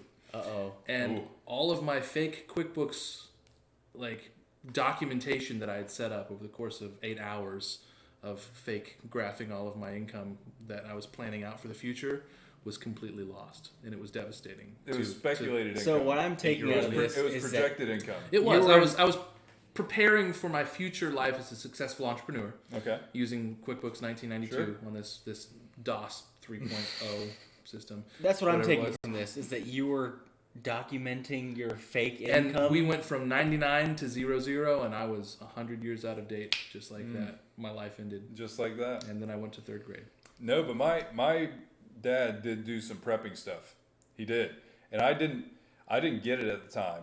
I was just like, why is there so much camping gear in the closet in the garage? Well, Do we what's need all happening? of this Yeah, ammunition? it's like what's going on? I mean, that too. That definitely happened. There was guns and a lot of bullets, but I did not put the pieces together at all because we were. I knew what was fairly going young. on, and the reason I knew what was going on is because we have a house, a hunting cabin in Alabama, and we went to stay up there with a lot of ammunition. Oh, you went and stayed in Yeah, Alabama. Y'all legitimately prepped We for went this. to. No, we didn't really prep. My dad was like, "As long as we got bullets, we're good to go." It's like I prepped one thing and it's guns. He's like, "We in the middle of nowhere, and there's a bunch of deer. We're good to go." And I'm a farmer. This is I like know how this to is do this. pre-modern prep culture too, so that's really interesting that he did that. Yeah, so like we expected. I mean, I remember actually being a little bit like, I don't really know what Y2K is, but it's gonna be bad. No, people act. I remember thinking people that. like the global financial system is going to crash. When they were playing like the news articles and stuff, I'm like, man, I would have believed some of this probably because this is on real. This isn't just this isn't on like the fringes. This is on regular. No, yeah, they were. This might happen. They were freaking out that literally computers were going to fail. Like not a computer, but computers. Looking back, were it gonna looks fail. so stupid. Yeah. I mean, what But actually the thing ended is, up happening, looking though, forward, it looks scary. That's the thing. It's right, like, of course, hindsight's 2020. What ended up happening was Packard Bell, Hewlett Packard, all those other ones sold. What was the Cal one? The Gateway. Gateway. All of these companies sold a ton of computers out of cycle. If someone's normal upgrade cycle was 5 or 6 years, everybody was getting a Y2K safe computer. They oversold, and then all of these companies didn't sell jack crap for the next 2 years, and the ones that weren't flush ended up going under. So you I have didn't even know that. yeah, that's what I remember out of it. In reality, the preparation. My dad This was, is the guy that had QuickBooks at the age of 8. Yeah, It was legitimately blue screen with white. You know what I mean? What's the name of your business? What was the name of your fictitious business that you had on QuickBooks at the time? remember. It wasn't Brands and Empires. I'll tell you that. No, I will also say Richie's that, Riches. Richie's. I hated that. My cousin called me Richie Rich, and I was like, I will say that I was very excited, and it seems like I should have been scared, but like when Y2K was happening, I was like, oh, I'm gonna stay up and I'm gonna see if it goes nuts. I fell asleep. I slept through Y2K. I mean, everybody thought that the rapture was going to happen. Remember, I didn't realize that was a part of it too. Oh yeah, the crazy people, the I really crazy didn't know it was a pastors, they had thing. like countdown watch parties. There was probably Kool-Aid involved. People were waiting to be raptured, and then it didn't happen. If had I'm no ever clue at about that. a semi-religious event, they How do try and give me y'all were Kool-Aid. older than I was? How do y'all not see any of this? I don't remember that. I mean, I was in the middle of the woods. Yeah, Kirk had no access to technology. I was holding a gun I was looking asleep. outside. Like, there's just limited options on what we were perceiving. I do remember because my dad was in law enforcement at the time, so he was. Let me see. Golly, how old was I? Don't even remember how old I was. I do remember though that everybody in Hillsborough County was on call. All of the law enforcement was on call just in case there was rioting or any number of things. They do that with natural disasters. That And he was proves like, how he might have had serious to this go actually and kind of was. No, Yeah. people were scared, regardless of whether it was accurate or not.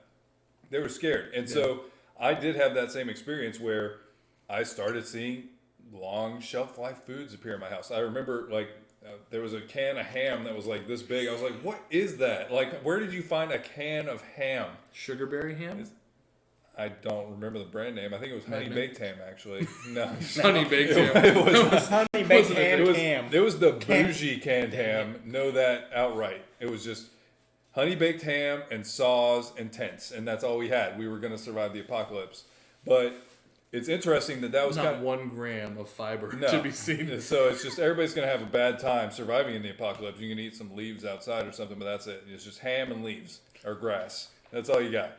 Grass, So basically, I remember that happening, and that is interesting that I never put together that was the beginning of like prepper culture. Well, not the true beginning, because then they go to the Latter-day Saints, the Mormons. I had no clue. Had been doing this for apparently a significant amount of time longer than this. I had no Early clue 1900s. that was like a part of their culture. I did know that. I did didn't. know that. Well, it used to be like 3 years. They would have like a food cellar.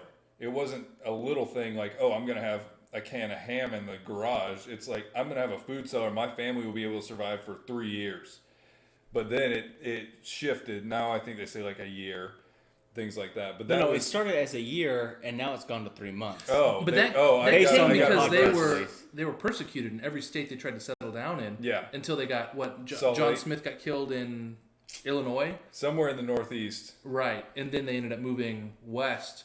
So for them, it was very real. Food, Yeah, for no, them, it food really was. safety and being able to feed yourself whenever you're on the run like that is, is huge. Okay, everybody has that grandmother that has 5 freezers in their house. Do they though? They do. Most people do. I do. Kirk does. A lot of people do. But if you look at it, they almost always grew up as the children of the Depression. Absolutely. Yeah, we've Absolutely. talked about this in a recent episode. I remember my grandma. I mean, I barely remember my grandma, but I remember her garage. And I remember her random canned food that had like dates of like the 30s and 40s. And I'm like, why is this still here? Yeah. Grandma, even the This is botulism so died at this old. point. Yeah. There's mold here. Yeah. It's like your preserved food has mold. Like, this needs to be thrown away. But she had gone through the Depression, and it was just like, hey, if we've got to eat that moldy food to survive, We will. I'm not throwing it away. Yeah. You know? Which I thought was a hilarious takeaway from the Mormon prepping. When they were talking about this in the podcast, they were interviewing people who were the children of these original Mormon preppers, and one of the guys was talking about how they knew that there was just a stupid amount of wheat, and wheat was the grain of choice for a lot of these people.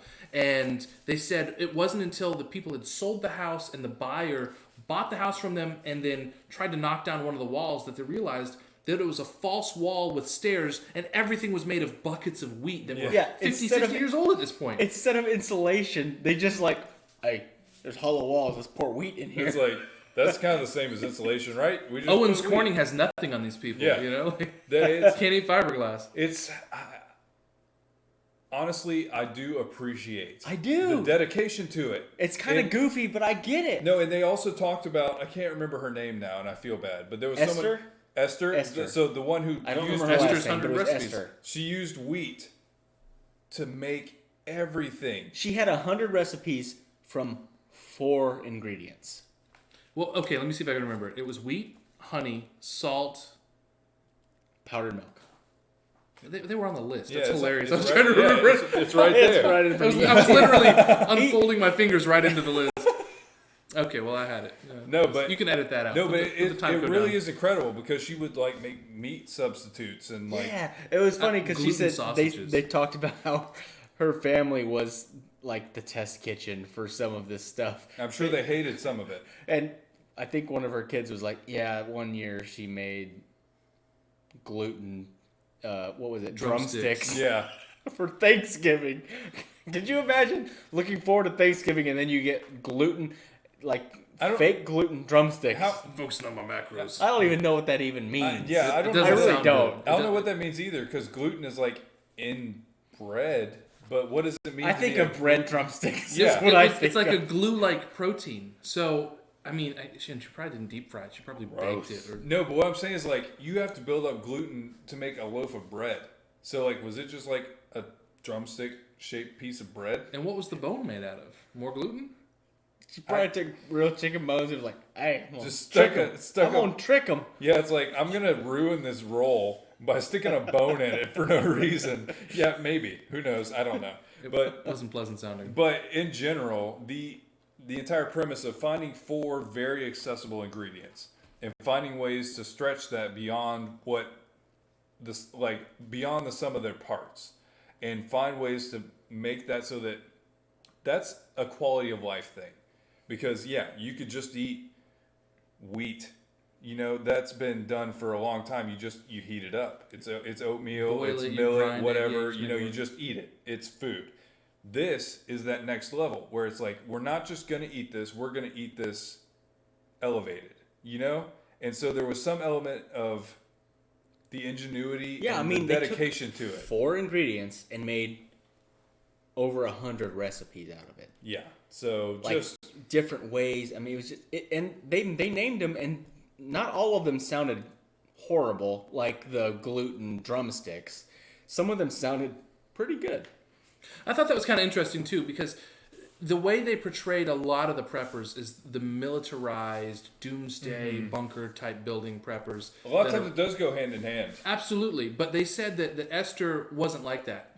It was all for her. Oh, it she was actively against that. Like, Right. You don't go there. She wanted to help other people. She wanted to help her neighbors. She wanted to give And- people hope. I think in a way, I kind of feel like that's the good thing with prepping is like, we live in Florida, so we experience hurricanes. And Worst earthquakes, case, apparently. huh? And now earthquakes apparently. What? Wait, what? Y'all didn't hear about that? No. Oh, My wife told me about it. There was someone. My wife. It's It's been too long since we did that. Go ahead. There was an earthquake. The epicenter was down in the Caribbean somewhere, but it was such a strong earthquake that in Miami it was registering over a six or a 7. Wow. Yeah.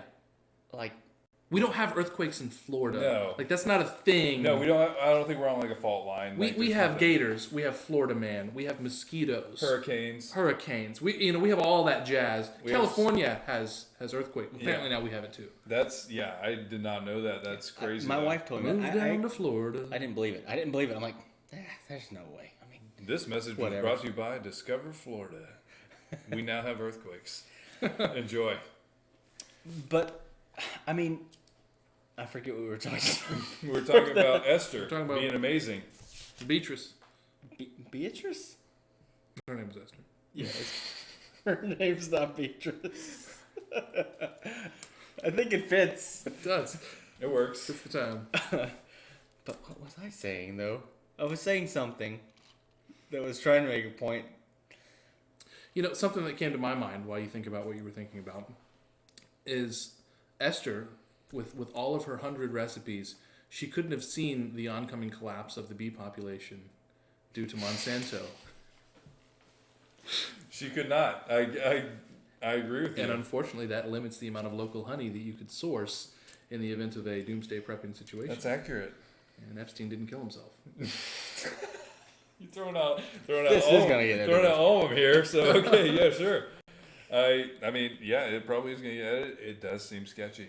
I'll throw that out there. Quite a situation. It's like he accidentally did himself in his jail cell. Nobody saw it. It's Did he weird. really though? Yeah. Oh, video go bye-bye. Yeah. Like, Yeah, this is getting edited. So So the you guys world- enjoy this. We can't have like just. I'm not. I mean, you guys can know. You guys know. I think it's weird. I think it's questionable. it was. Yeah. But there's no reason for us to even talk about this on the podcast. I remembered We're what I not was talking- saying, and now I forgot it again. You should have just interjected when you had it. Okay, I remember. So the World War II. I remember. Stop it. Oh, go for I it. remember. It's because I got to be able to glue these together to Okay. make it not sound Glue it. garbagey. So the thing that Esther was kind of like preaching, and the thing that I think that's really cool, and like I said, we live in a place that has hurricanes and stuff like that, is that if there ever is any sort of emergency, you have something to fall back on, but also you have something to help your neighbors with. So it's not really a bad thing if you have some sort of, even if it's a somewhat small stockpile. Yeah. Because even like hurricanes, I mean, let's be honest. How long are you going to be out of electricity? Not very long. No, I mean, you were out for 2 weeks, though. In our lifetime, we've been out. It was only like 1 week. It felt longer. It was but only the a week? max, I think it was like 7 days. Oh, was it? Okay. Yeah. I thought you had a really bad one there one time. And I mean, we lived in the quote unquote country, so I kind of get some people that live even further rural is probably even worse. yeah.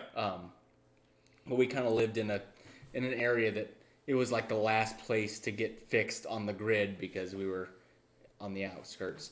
But I mean, we were fine. We were completely fine. And It's just really hot. that's the thing in Florida. The thing in Florida is hurricane season isn't hot season. So it's more like, I'm uncomfortable, dang it. Dang it, I'm uncomfortable. It's hot. It's warm. Yeah. I need to open all my As- windows and have a million fans, but I don't have electricity. Yeah, so I as can't soon as turn I don't have a fans ceiling on. fan, it's like, feels stuffy. But the thing is, with prepping, I know it sounds kind of goofy, but at the same time, you've got something to fall back on in any case of emergency, and then you've also got the means to be able to help your neighbors. And that was something that was cool that they talked about with the Mormon church and stuff like Yeah, that. her They were able ethos to is do. Esther seems amazing in general. A lot of things about her seem amazing, and honestly, I think it's fine to have long shelf life food. That seems like a smart decision. It's more just, I'm sure. Have you guys seen is it called Doomsday Preppers? The Yes, show? I was just thinking about that. That's a different thing. Yeah, They're that like, is a different I need thing. a tank. And I need to Yeah, that's not build what a I'm bunker. saying. Like, yeah, no, but that's what I'm saying. Is some of these things it blends. You know, she is different than what is So on we're Doomsday talking. We're Preppers. focusing on food. Yeah. And that's a whole different. Yeah. I think a lot of the doomsday conversation. preppers, or just preppers in general, they're people who lean towards paranoia. Yeah, To begin with. I would say that's fair because usually they have, even on the end of that show, they'll be like, "What do you think is going to happen to you?" It's like, The percentage of this happening is 1.0%. Yeah, they've got it all planned out, and everybody's got a different scenario. It's a meteor. It's a volcano. Yeah, it's a global solar flare off the sun EMPs the world. Right. You know, they all have some very, and it's usually super specific it's thing they're very prepping specific. for. Yeah. If anything happens differently, they're totally it's like, screwed. oh, you know, the like, EMP we're done. didn't happen. Oh yeah, we're dead. Right. We Discovery did Channel not prep didn't- for that. It's like The we Discovery prepped for Channel one thing. did such a good job though, because They did. that makes it intriguing. There was one though that was I thought was hilarious. Well, it was hilarious, but it was terrible at the same time. This guy had it was an algae farm of all things in his swimming pool. Did you see this one? Yeah. He was think I growing did. just like Is hundreds this the same of guy pounds. that had a helicopter? I don't know, but he had like boatloads of algae, and he was growing this very specific type of fish, and he fed the Oh, no, I fish didn't see this the one. algae, and like you could eat the algae and you could eat the Yeah, fish. it's a duckweed, right? You know the top of the Something, algae? yes. Yeah. And they ate so much of it, like that was all they ate because it was producing just like tons and tons of it, and they couldn't do anything with it. And his entire family had these black bags under their eyes. They were super malnourished because they're only eating fish and algae out of their like house pond. It was a nightmare scenario. So I'm like, this somebody's is what gotta it'll look step like in. if there's an emergency. We've been doing this for 5 years and we're fine. His plan was Kids' detrimental teeth to are his falling family. out. It's like what's going on No, here? and it's not fair to lump these people together. You know, it's not because like Esther seems amazing. Like I said, I don't see how there's an issue with. And they mentioned, like, let's say you lose your job and you don't have the money to buy food. If you have a can of beanie If you weenies, got you're set. if you got a year's worth of food in your root cellar, you're good to go for a while. Yeah, you see They did talk That's your about necessity. potatoes. You know, all you got to pay is your electric bill. yeah. that. If if you don't you're- have money for food, you don't have money for your electric bill. No. I'm. What I'm saying is, You can go mow lawns for that or something. Like you just that's your one thing you have to. your It goes monthly nut. electricity, cable, beer, cigarettes, diapers, food. okay, I don't know where you got this. I like how beer and Pyramid. cigarettes are above. We are food. in Florida. Do beer and cigarettes not count as food? Beer I and thought- cigarette. Point taken. Point taken. I get it. But yeah, then they move from the kind of the prepper side to what the military has done to influence the types of food that are available for preppers. And this is the part that kind of blew my mind Yeah, because I had no clue I loved this that part. the Military Food Research Lab was is that well since, Take it. Give me one since you've second. done it twice in a row, is that the whole name of it? Military Food Research Lab Combat Feeding No, Directorate? it's That is so long. That's not what they said. no. There has to be a truncated version of that. I was driving, so I was doing voice stuff. So like military food research, but I couldn't remember the name of it. And then they said it, and it was a combat feeding directorate. Okay. How do you remember that? That is weird words together. No, okay, no, but just I was like, that is not a 7-word. It was like No. a 3-word. I remembered that. 2 even. Here, there you go. Wait. You crossed it out. You're putting weird commas on your paper. That's not helping me. I don't even think Combat- that's a reverse. It's like a bracket. open parentheses. It was in parentheses. Hold on, I'm Combat. Dang it. No, stop it. Let go. This Yeah, is take what a he's look at writing this. on right. Open parentheses. And then look at this. This is what we have to deal with. All those. Look at those edits. This is what you have to deal with? We have So to see you're this. you're editing now? I'm dealing with what You're I'm looking editing- at. You're editing now? Heck no. He's living it. He's living it right now in real life, I'm in real experiencing time. this, Kirk. This is what we've lived right now. You don't know my struggle. I don't even know where. Oh, okay. So just lead back into World War II. Okay. So the thing that really blew my mind is they then transitioned to how World War II and the Combat Feeding Directorate and the military have shaped the types of long shelf life foods Blew my that are mind. available. Blew my mind. Apparently, they were not only providing food for the military, but pushing. It's not exactly preserving, it kind of is, but not in the traditional sense, because we always think of preservatives as chemical additives that Extend the shelf life. artificially extend the time that it's good. But this is, they're trying to find ways that they can have their rules. And it's funny. It's because our government specifically is making sure that it's preservative free for our military. But don't worry about. I got that. Don't worry about. I definitely don't worry picked about that the up. children. Like, it's fine. I picked that up while I was at Publix buying pizza rolls for my son.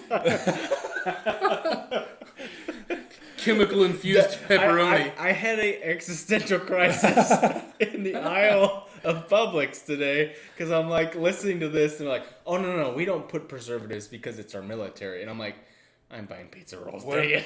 what am I doing about babies? That totally stood out to me too, because they were talking about like there had been huge leaps and bounds in technology when it came to shelf stable foods. The center of the supermarket that had started to develop, and even as early as the 30s and 40s. Yeah. But they said that the military research branch, that wasn't enough. The existing technologies of the day weren't enough to survive desert or the cold. Well, their rules are extreme. 3 years at 80. That is 80 degrees Fahrenheit. Yeah, 80 degrees Fahrenheit. That's the rule for, or it's their goal. Is probably, but it is also a rule that it must be able to survive like that because they just ship it out. And it has to maintain maximum amounts of nutritional value. And all of these things were not what I was picturing. When I was picturing like military rations, I was thinking it's like they just give them something to keep them alive. But this is beyond that. It's far beyond that. To be fair, I would say even up into the last 5 or 10 years, MREs were pretty rough. Yeah, I think that they probably have elevated it again to the point of like, let's make this it's not something they're like, oh, I'll live. You know, but something where they can eat, because we've talked about it a lot on the show before, where there's a lot of community and a lot of cultural, I guess just community is probably the best word for it, where just you feel that connection to people when you're eating, and you feel a connection to almost like humanity when you're eating, and just there's something to it. And so to lose that entirely for an entire deployment overseas would be damaging, maybe. So morale is an important factor. Them making it so that they are not just surviving, but able to eat something that tastes good, it probably does have an impact. But there was a lot of foods, like I had no idea that M&Ms were created by the military. Makes sense because they melt in your mouth, not in your hand.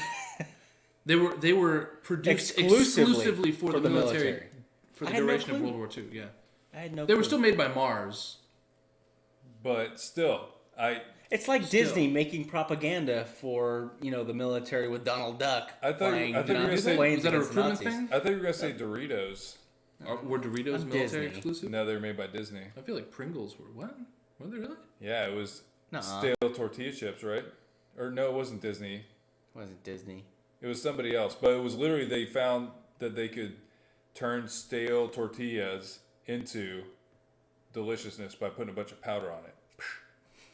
Done. That's all it takes. I do remember that. I don't remember who it was. Frito-Lay? But it started with stale Mexican corn chips and cocaine. Not even chips. Yeah. Wait, where did the cocaine come from? You just said throw a bunch of powder on it. No, I'm talking orange powder, cheese cocaine. I mean, that's American cocaine. Yeah, I mean, basically. Diabetes. Not Colombian cocaine. American cocaine.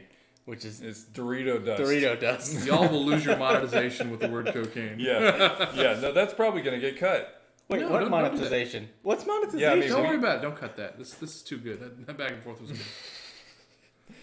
Okay.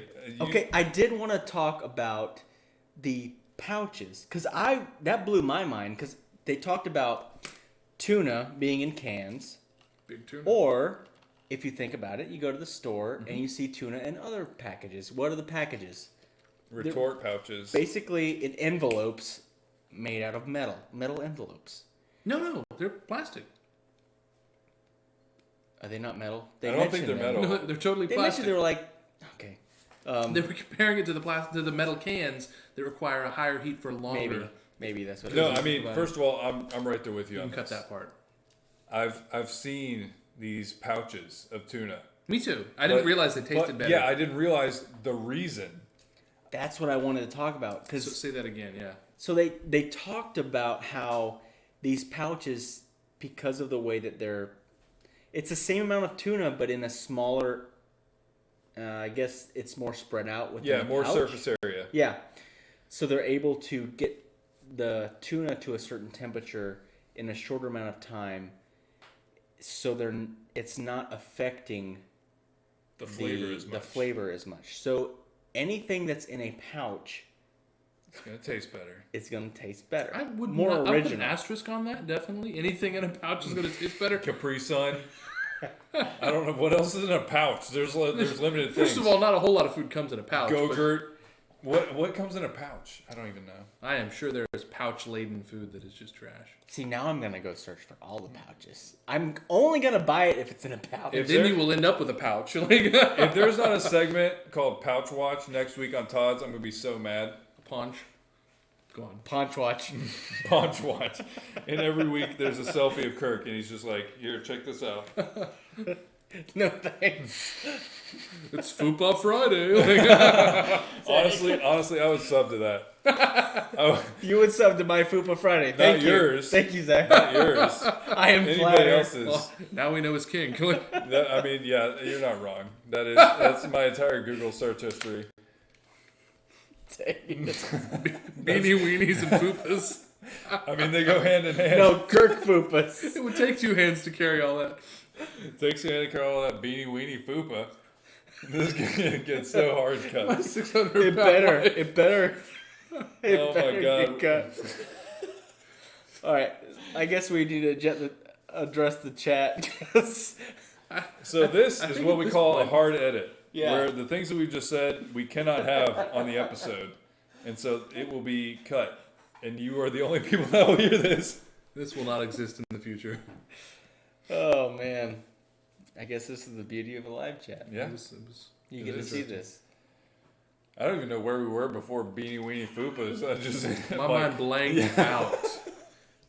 Oh, pouches, punches. Oh yeah, pouches. That's why Kirk got us on the pouch talk. It I was. thought it was interesting. It was- Dang it. Was it not? I'm It was messing with interesting. you. It was a I'm messing unique with way you. to lead into it. Because I never thought of. I think of pouches as just being like garbage food, even worse than canned food. Well, I didn't think realize of why that. they even. I didn't realize why they would differentiate. Like, because everybody's cans, and then there's like I can't five. hear it. So that must be like stronger. There's like Stronger. 5 options for in a pouch tuna, and I never knew why they did it. I had no clue. Because I don't even like. I guess I don't really think about what needs to be done to like almost pasteurize the tuna Yeah. in a way. Yeah, and I mean that is why like people. heat, okay, no, basically. but this is why people prefer the frozen vegetables over canned. Because of right, that because same there's been no principle. heat applied Yeah. over time. You're, Alright, we you're need not to talk losing about this nutritional actually on the value. show. Yeah, I mean we were. Well, I had already written an edit because of the fupas. So Yeah, many no, but I'm fupas. saying we were, and then you just killed Now it. now we gotta edit that out too. Rip it and turn. Okay, so write a number. No, Just pick another number out of your. let's get back into it. No, that's what I'm saying. We're gonna have to restart. All right. Did you write the number down? No, I wrote the edit number. So- I'm the editor. I get it. So I thought it was interesting on that whole topic of retort pouches. Moving on to the pepperoni pizza, they were talking about how much technology had to be developed around creating a pepperoni pizza because you have dry bread, you have wet marinara sauce, you have cheeses, and all of these things can't have moisture migration. They can't have a flavor blending, and things that you wouldn't And this think is about. the thing the military's asked for. For One of like 20 multiple years? requests, right? But it took 20 years for them to get to the point where they could create apparently a passable pepperoni pizza. Now I've had Lunchables pepperoni pizza, and it's trash. I mean, Such trash. It's it was not super good. bad. Yeah, it was them even calling cracker with pepperoni. It was Yeah. bad. you can't just throw pepperoni and raw cheese on a cracker and tell me it's a pizza. I mean, But apparently- them kids are just squirting that marinara sauce in their mouth and then throwing a bunch of cheese in there. I mean, that's what I did. that's definitely what savage kids do. I guess I was a savage kid. I'm not gonna eat that dry cracker. Total mad No lad. way. That was gross. No, it's I agree with you. Those Lunchables are terrible. They were, but apparently the military has developed a passable pepperoni pizza that is shelf stable for 3 years. I don't want to know what they did to keep the bread dry and the marinara wet for 3 years. I don't. It's don't know. probably like ice cream that doesn't melt. I kind of do want to know though how. I do, Just but please I tell don't. me, military. You know? Yeah. That brought us to our last piece on this, which was the vacuum microwave, and they were talking to kind of like one of the what would he be? Kind of a researcher. He was like essentially. Mr. Miyagi of the food research world. Yeah, no, he seemed like a scientist. Yeah. He was beyond just, okay, here, just try out this food. He was talking about the science behind it. I want a vacuum microwave right now. Yeah. I think that's probably out of the price range of I most agree. normal Americans. But the premise, I've got a vacuum. I've got a microwave. Why is that in my price range? I mean, you can hook your shop back up to your microwave. I don't think it's going to do what you think it's going to do. Florida man. Yeah. No, but the entire premise of establishing a vacuum so you have to heat even less, it's taking the retort pouch I to didn't the know next that. level. Actually, I didn't know that was a thing until listening to this. No, I mean, vacuum that- microwave or a retort Well, pouch? no, like both. Yeah. But the fact that like if you're if you're if you're microwaving something that's in a vacuumed chamber, it takes like not even half the amount of energy to do so. Yeah. They talked about like I don't They're remember. boiling it off at like Yeah. 80 to 100 degrees Yeah, Fahrenheit. it was like half the temperature that you needed to boil water if it was in a vacuum environment. Yeah, and I mean, you can see micro changes like that by literally, if you are cooking in Denver, your 192 is your temperatures, boiling your rate or something, yeah. temperatures and your times are different because of just altitude change. Even that blows my mind. I don't know. I can't wrap my mind around Can you that. imagine how much macaroni and cheese you would ruin in Denver, Colorado? Just trying to get your mind around it? You just burn it. Just ruined. Easy Mac becomes hard Mac. Takes rocket surgery to microwave vacuum boil your MREs. No, but it sounds like they've stumbled onto something significant here because it The sounds. thing- what- I've never heard of this before. They talked about how he took a cheesecake that normally lasts for 2 weeks. He was super proud of that cheesecake Yeah, too. yeah. He's like, this is the thing. This is the thing. Is the cheesecake? The cheesecake is the thing. It normally lasts 2 weeks, and now because of the vacuum microwave, it can last 3 years. And that is a big jump, my friend. Yeah, That's a and big I mean, jump. First of all, that's one that I would want to try. Although, okay, I'll say this: cheesecake in some varieties already dry your mouth out. It's kind of like a You got to have the sauce to go on top, right? yeah, You know, marinara like, sauce, right? Yeah, marinara sauce. No, but like in No. in some situations, it's already kind of like Strawberry sauce. in some situations, it's already like kind of cloying. But I feel like dehydrated cheesecake is next level of just how dry is that thing. I want to try it. I'm not okay. don't. So hold on. I'm not sure that the point was for it to become freeze dried. That wasn't like that. No, but it's a texture. dehydrator too, right? It can be a dehydrator. I thought that the significance of this was you keep the nutritional value, you keep the flavor because Yeah, definitely you're that. low Low temperature temp, yeah. curing the meat, the whatever it is. So the cheesecake would probably become cooked and sterilized, and then it would be packaged with all of its original nutritional value and flavor intact for 3 years without becoming. It's almost dehydrated. like the new freeze dry. I mean, honestly, right, without changing the texture or I content of it. I want what you're saying to be true. I want to try one of these things. I wanna try a heard what slice of Mr. Miyagi cheesecake. was inferring between the lines. No, and I mean, I Here's the want to thing: try you, it. you heard it first. Pretty soon, you're gonna have a vacuum microwave. Don't take our word for I it. don't think. I think that It's the pretty Roomba soon. Hamilton. I would say that pretty soon our food is going to be produced by vacuum microwaves because they can make they can make better food at the grocery store. Artificially that way. intelligent vacuum microwave people. It's the future's now. The future is Okay, now. wait. Artificially intelligent vacuum microwave people. That's what you just said. People. I there saw was that a movie with comma Bruce before- Willis. There was a comma before people. I did not put a comma before. There was people. no comma. It was before quite people. literally a Yeah. 5-word descriptive. Okay. Well, that's what's happening. Future's now. The Your future jobs is will now. be replaced by those. So, go ahead with your bonus episode. So yeah, then we went to the bonus episode, and it was I just saw this one that was called "What Weird Things Did the Presidents Eat?" and I was curious, and I was not disappointed. Honestly, there was a lot of weird things they ate. And they start out with Thomas Jefferson. So we talked about this a little bit last time that we were together, which was when you pitched this episode, which is about Thomas Jefferson eating I think I talked about this one, right? bread The and loaf- wine. Did bring up the bread loaf and bread wine bowl. and mac and cheese at the same time in a bowl of goodness or Still- nastiness. still- Not goodness. No, I I think the don't know. texture would kill me on this one. I think there's something there. Okay, so tell us what it was. Explain Okay, to us what so it was. his, I'm trying to remember. Okay, so it was wine that was soaked into like a loaf of bread. Mm-hmm. So the bread would break down. And a baguette. Yeah, the baguette. Sure. Baguette. I didn't. I'm very sorry, Kirk. Yes, it was a baguette. And so it soaks down, and then it turns into like mush, and then you add cheese. I don't think they had any It was meat to it. Parmesan. But then, no, there was more carbs because they said it was carbs and carbs, and the wine Did they had have carbs, noodles? the bread had carbs. Yeah, the because of the noodles. mac and Mac and cheese. cheese. were put So into yeah, it. they put noodles on top of the wine bread mush, and then they put Parmesan, which was apparently very exclusive at the time and very expensive. So wine bread mush, macaroni, Parmesan. Eat it. To me, it struck me like if you pumped the stomach of a really hammered drunk guy at 4 a.m. and They put it even on a mentioned plate, this. it was this. They even mentioned this. It's like the best morning after meal I could see that. and the worst. But it feels like the texture would be like Because it seems oatmeal, like oatmeal with noodles in it. it also seems like the Don't vomit ruin that would foods I come from like, the dude. I don't know. I feel like this is one of those things you have to just eat it and just trust the process and Just trust the process. like, I just- personally I feel like think Elvis did that and he died on a toilet somewhere. he did. But I don't know. The combo sounds weird. Okay. I So personally think it would probably taste amazing.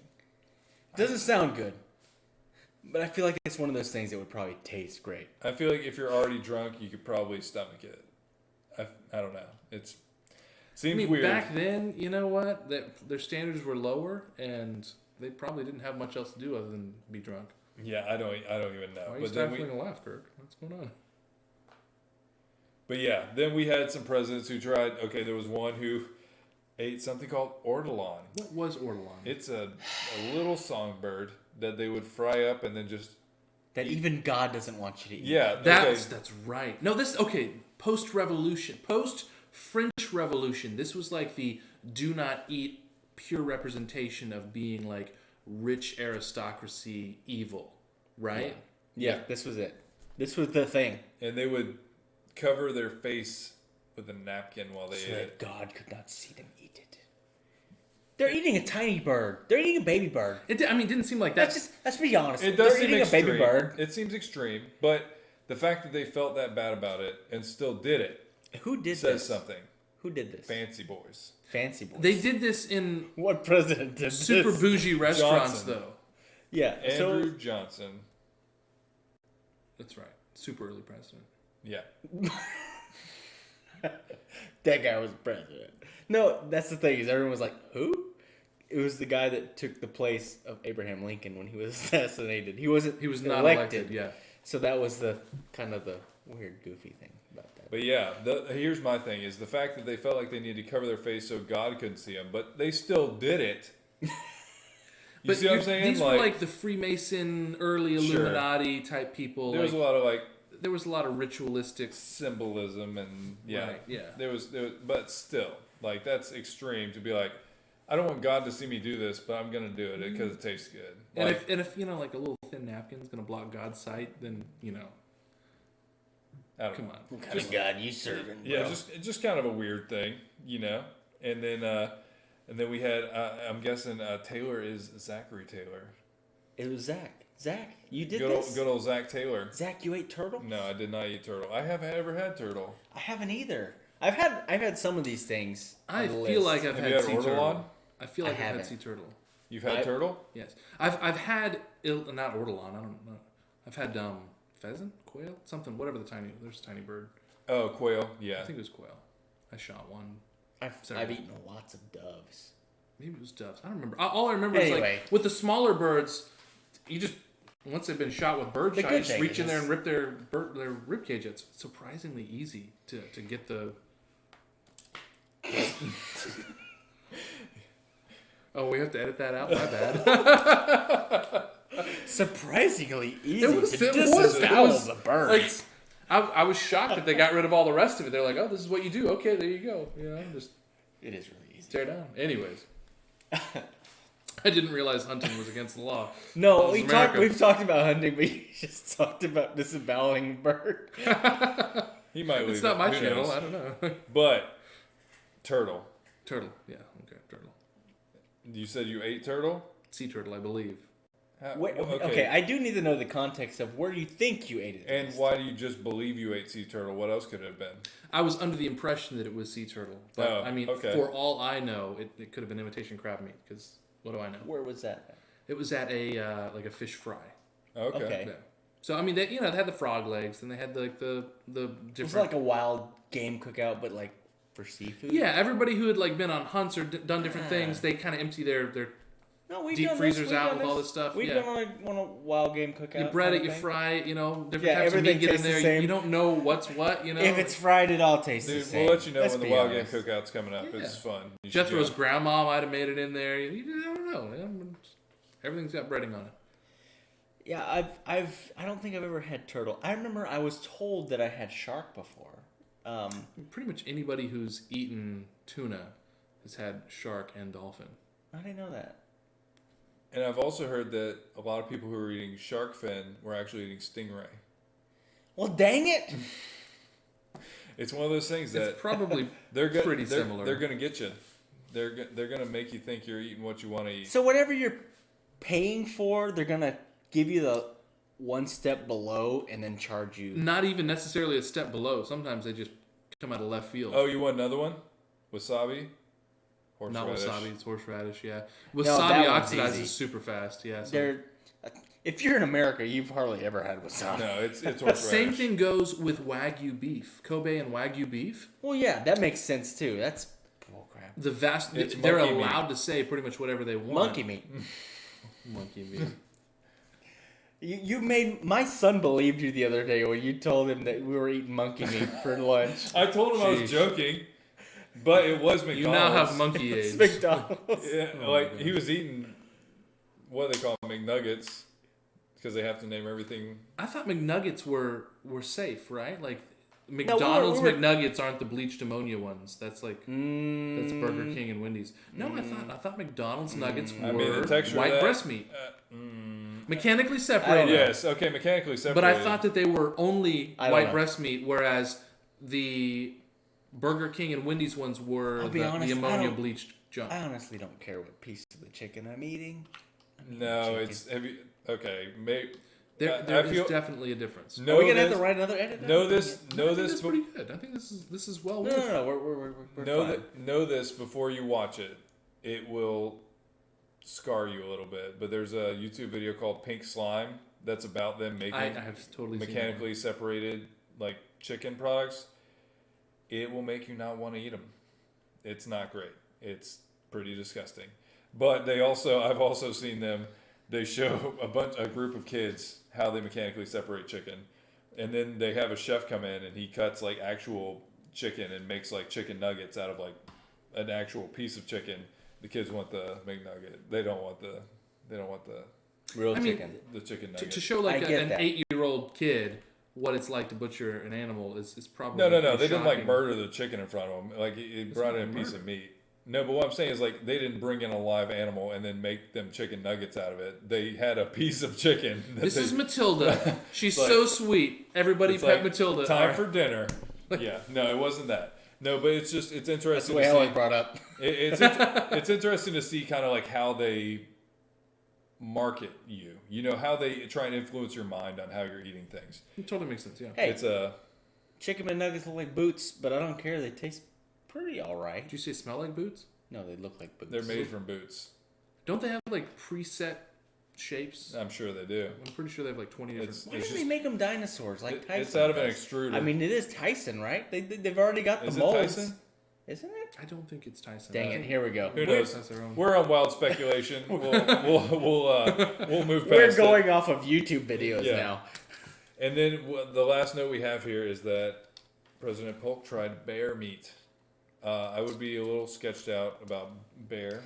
So I have a question. I want to know what of these would you try or have tried, and what would you not? I've tried bear meat. I mean, I've had bear meat. I would honestly. You said you've had bear meat? Yeah, bear I would cheese. honestly probably try them How all. did you have bear meat? I can't talk about that. It was illegally shot. So. All right. Well, I had bear meat, and it was like in a roast. It tasted just like beef. It tasted just like a roast beef.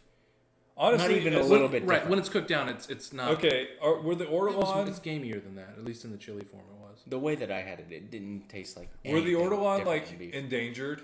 Was that part of it? They were rare. They were relative. I don't See, think- okay, they didn't I'm have not- the word endangered then. I'm not interested in that. I'm not interested in anything that's like going to potentially hurt a species. But other than that, if it's all good on how it was procured, I don't care. I'll there's try some everything. meats that I like.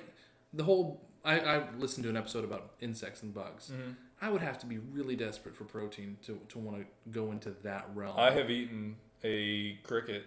Sure, I mean everybody Not has like- a not like- lollipop, but I'm talking about like No, I ate just like I mean, it tastes like a corn nut. It was like dried crickets with like salt on them. It was nothing. I'm talking like sub-Saharan African weird bugs. Yeah, You I know haven't what done mean? like huge like fresh bugs. Right. I don't know about that. It'd be tough. That's a tough I don't sell know for about that. that. Just even in general, we were talking about like a shelled insect with all of its legs and everything intact, fresh, with the hard shell, gooey inside. That's a tough That's the sell thing. for me to make that transition. No, if it was baked into a cake, or if it was like in a smoothie, because I mean that was a thing. That's no, a thing. No, dried is like it's just crunch. There's no liquid in it. There's no It's the gooey center. It's the gooey center that really. I it is can't just wrap it's my too brain easy around. to produce plant-based proteins for me to really want to go into the realm of insects. Sure. Yeah, I get that. And I mean, I will also say that when eating a cricket, you can definitely at some point you feel like there is like a bug's leg in your mouth. You know what I mean? Like texturally, it's Spoiler alert: there is. yeah, no, but but like you know it. You're very aware of it. And like there is a texture thing. You that need a toothpick some to get people, that toothpick out, Some yeah. people, I can see that not being a pleasant experience.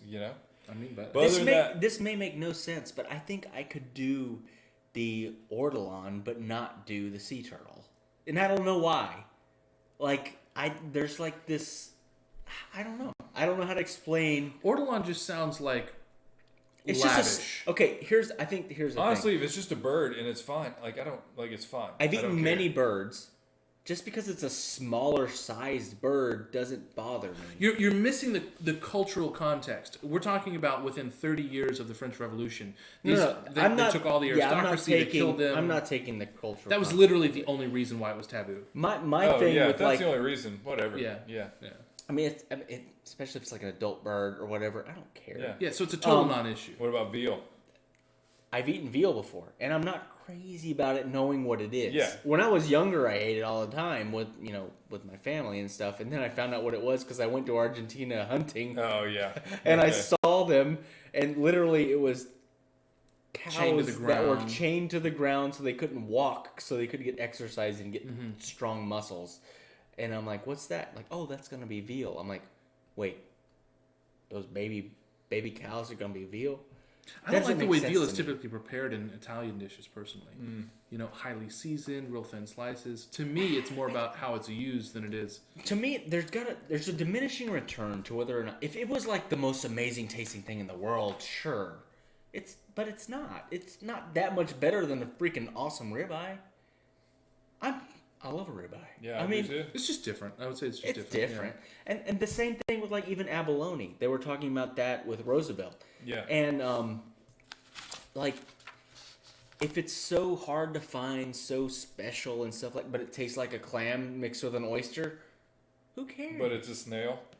But yeah, but you really want the garlic taste. Yeah. It's like I don't get it. There's certain Right, things people it's like who have had it and objectively look at it without all of the pomp and circumstance around it, they say it's not that impressive. And I think that's really what it comes down to. The majority of Exactly. exclusive foods, when you get down to it, they're not that much different than the everyday foods. It's all the circus that goes on around it that makes them what they are. Sure. I mean, if I was on a pirate ship, would I eat a turtle? Dang sure, I would. I would eat that. Florida man with a patch on his eye eating sea Yep. turtle. Eat some Yeah, turtles. You know that. Yep. But, I mean, just eat at a restaurant? I don't think so. I think that would kind of throw me off. Because it just, to me, I think there's a little bit of sport that has to go into, I mean, I You're guess. saying there's no sport don't in know. tracking down an animal that moves at a half a mile an hour? It's the sea turtle that, it seems like, I don't know, it just seems too easy. And it's like, I guess you could say the same thing with cattle and stuff like that. Yeah, So we go to the supermarket and we pick up a package that's already been pre-cut. My argument is kind of destroyed at the same time as I'm saying it. Decimated, maybe? Decimated. There you Decimated. go. Call back. But, yeah, I mean, I don't know. Like I said, maybe my arguments aren't logical, but I think sea turtle is the one that I had an issue with wrapping my mind around. Yeah, I mean, if none of them are like endangered and it's all procured in the right way, I'll try whatever once. But yeah, I really enjoyed this show. I just kind of stumbled on it and I learned a ton, and I was like, I definitely need to bring this to our show because I was hoping you guys would enjoy learning about foods. I certainly enjoyed it. Yep. I listened to, I think, 4 episodes or 3.5. I was halfway through the next one.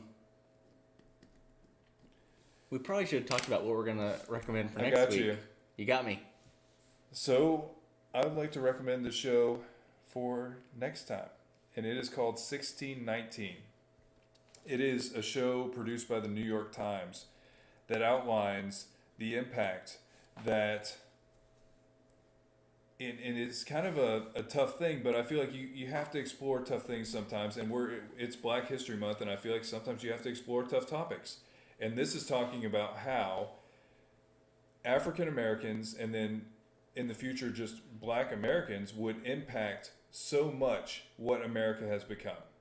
And it comes from a very personal place, and it's just an incredible show. I don't even know if I want to pick a specific episode to talk about. There's only 5 episodes total in the miniseries, and it is really, really great. And you will learn a lot about just general impact that a terrible thing had on making this country great. And so it's kind of a tough thing to talk about, but it was an incredible podcast to listen to. Interesting. All right, so And a 1619. controversial topic, too. Yeah. I didn't really feel like it was controversial, but it was really good. You know, but I feel like at some level you have to address the things that are bad if you want to make them better.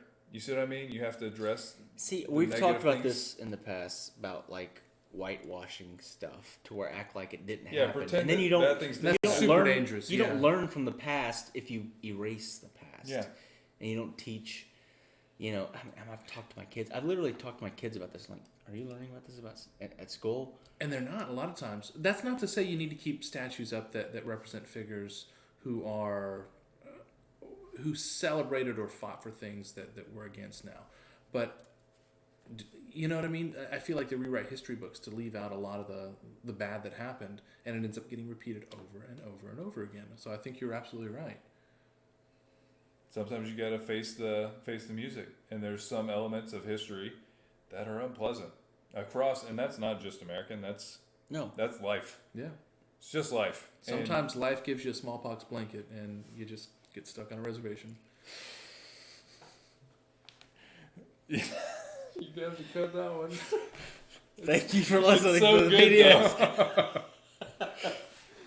Oh, That man. is the most morbid humor I've ever heard. And it's gotta go. Oh man. Okay. Well, I don't know. Can we just end like Can we? and remember? There's always more to discover. I think we can cut it. I think we can too. Hey, 3 YouTube viewers, thank you so much for hanging out. We really appreciate it. Sorry we got started late. I was late. It's my fault. But thank you so much for hanging out. And yeah, definitely Brands and Empires. Check it out. Podcast Discovery Show. Check it out. We have a lot of ways you can get in touch with us. I'm sure Richie does too. Do it. We'd love to hear from you guys. And if you follow us on Twitter, and Richie Where did you send out your? Was it your Discord? Is that where you told Pretty everybody much, you're going live? yeah. We have Discord, and that's linked in a lot of the descriptions in my videos, and then of course the Brands and Empires videos on YouTube. I don't have anything going on Facebook. It's just Discord and YouTube right now. Cool. And Instagram, but whatever.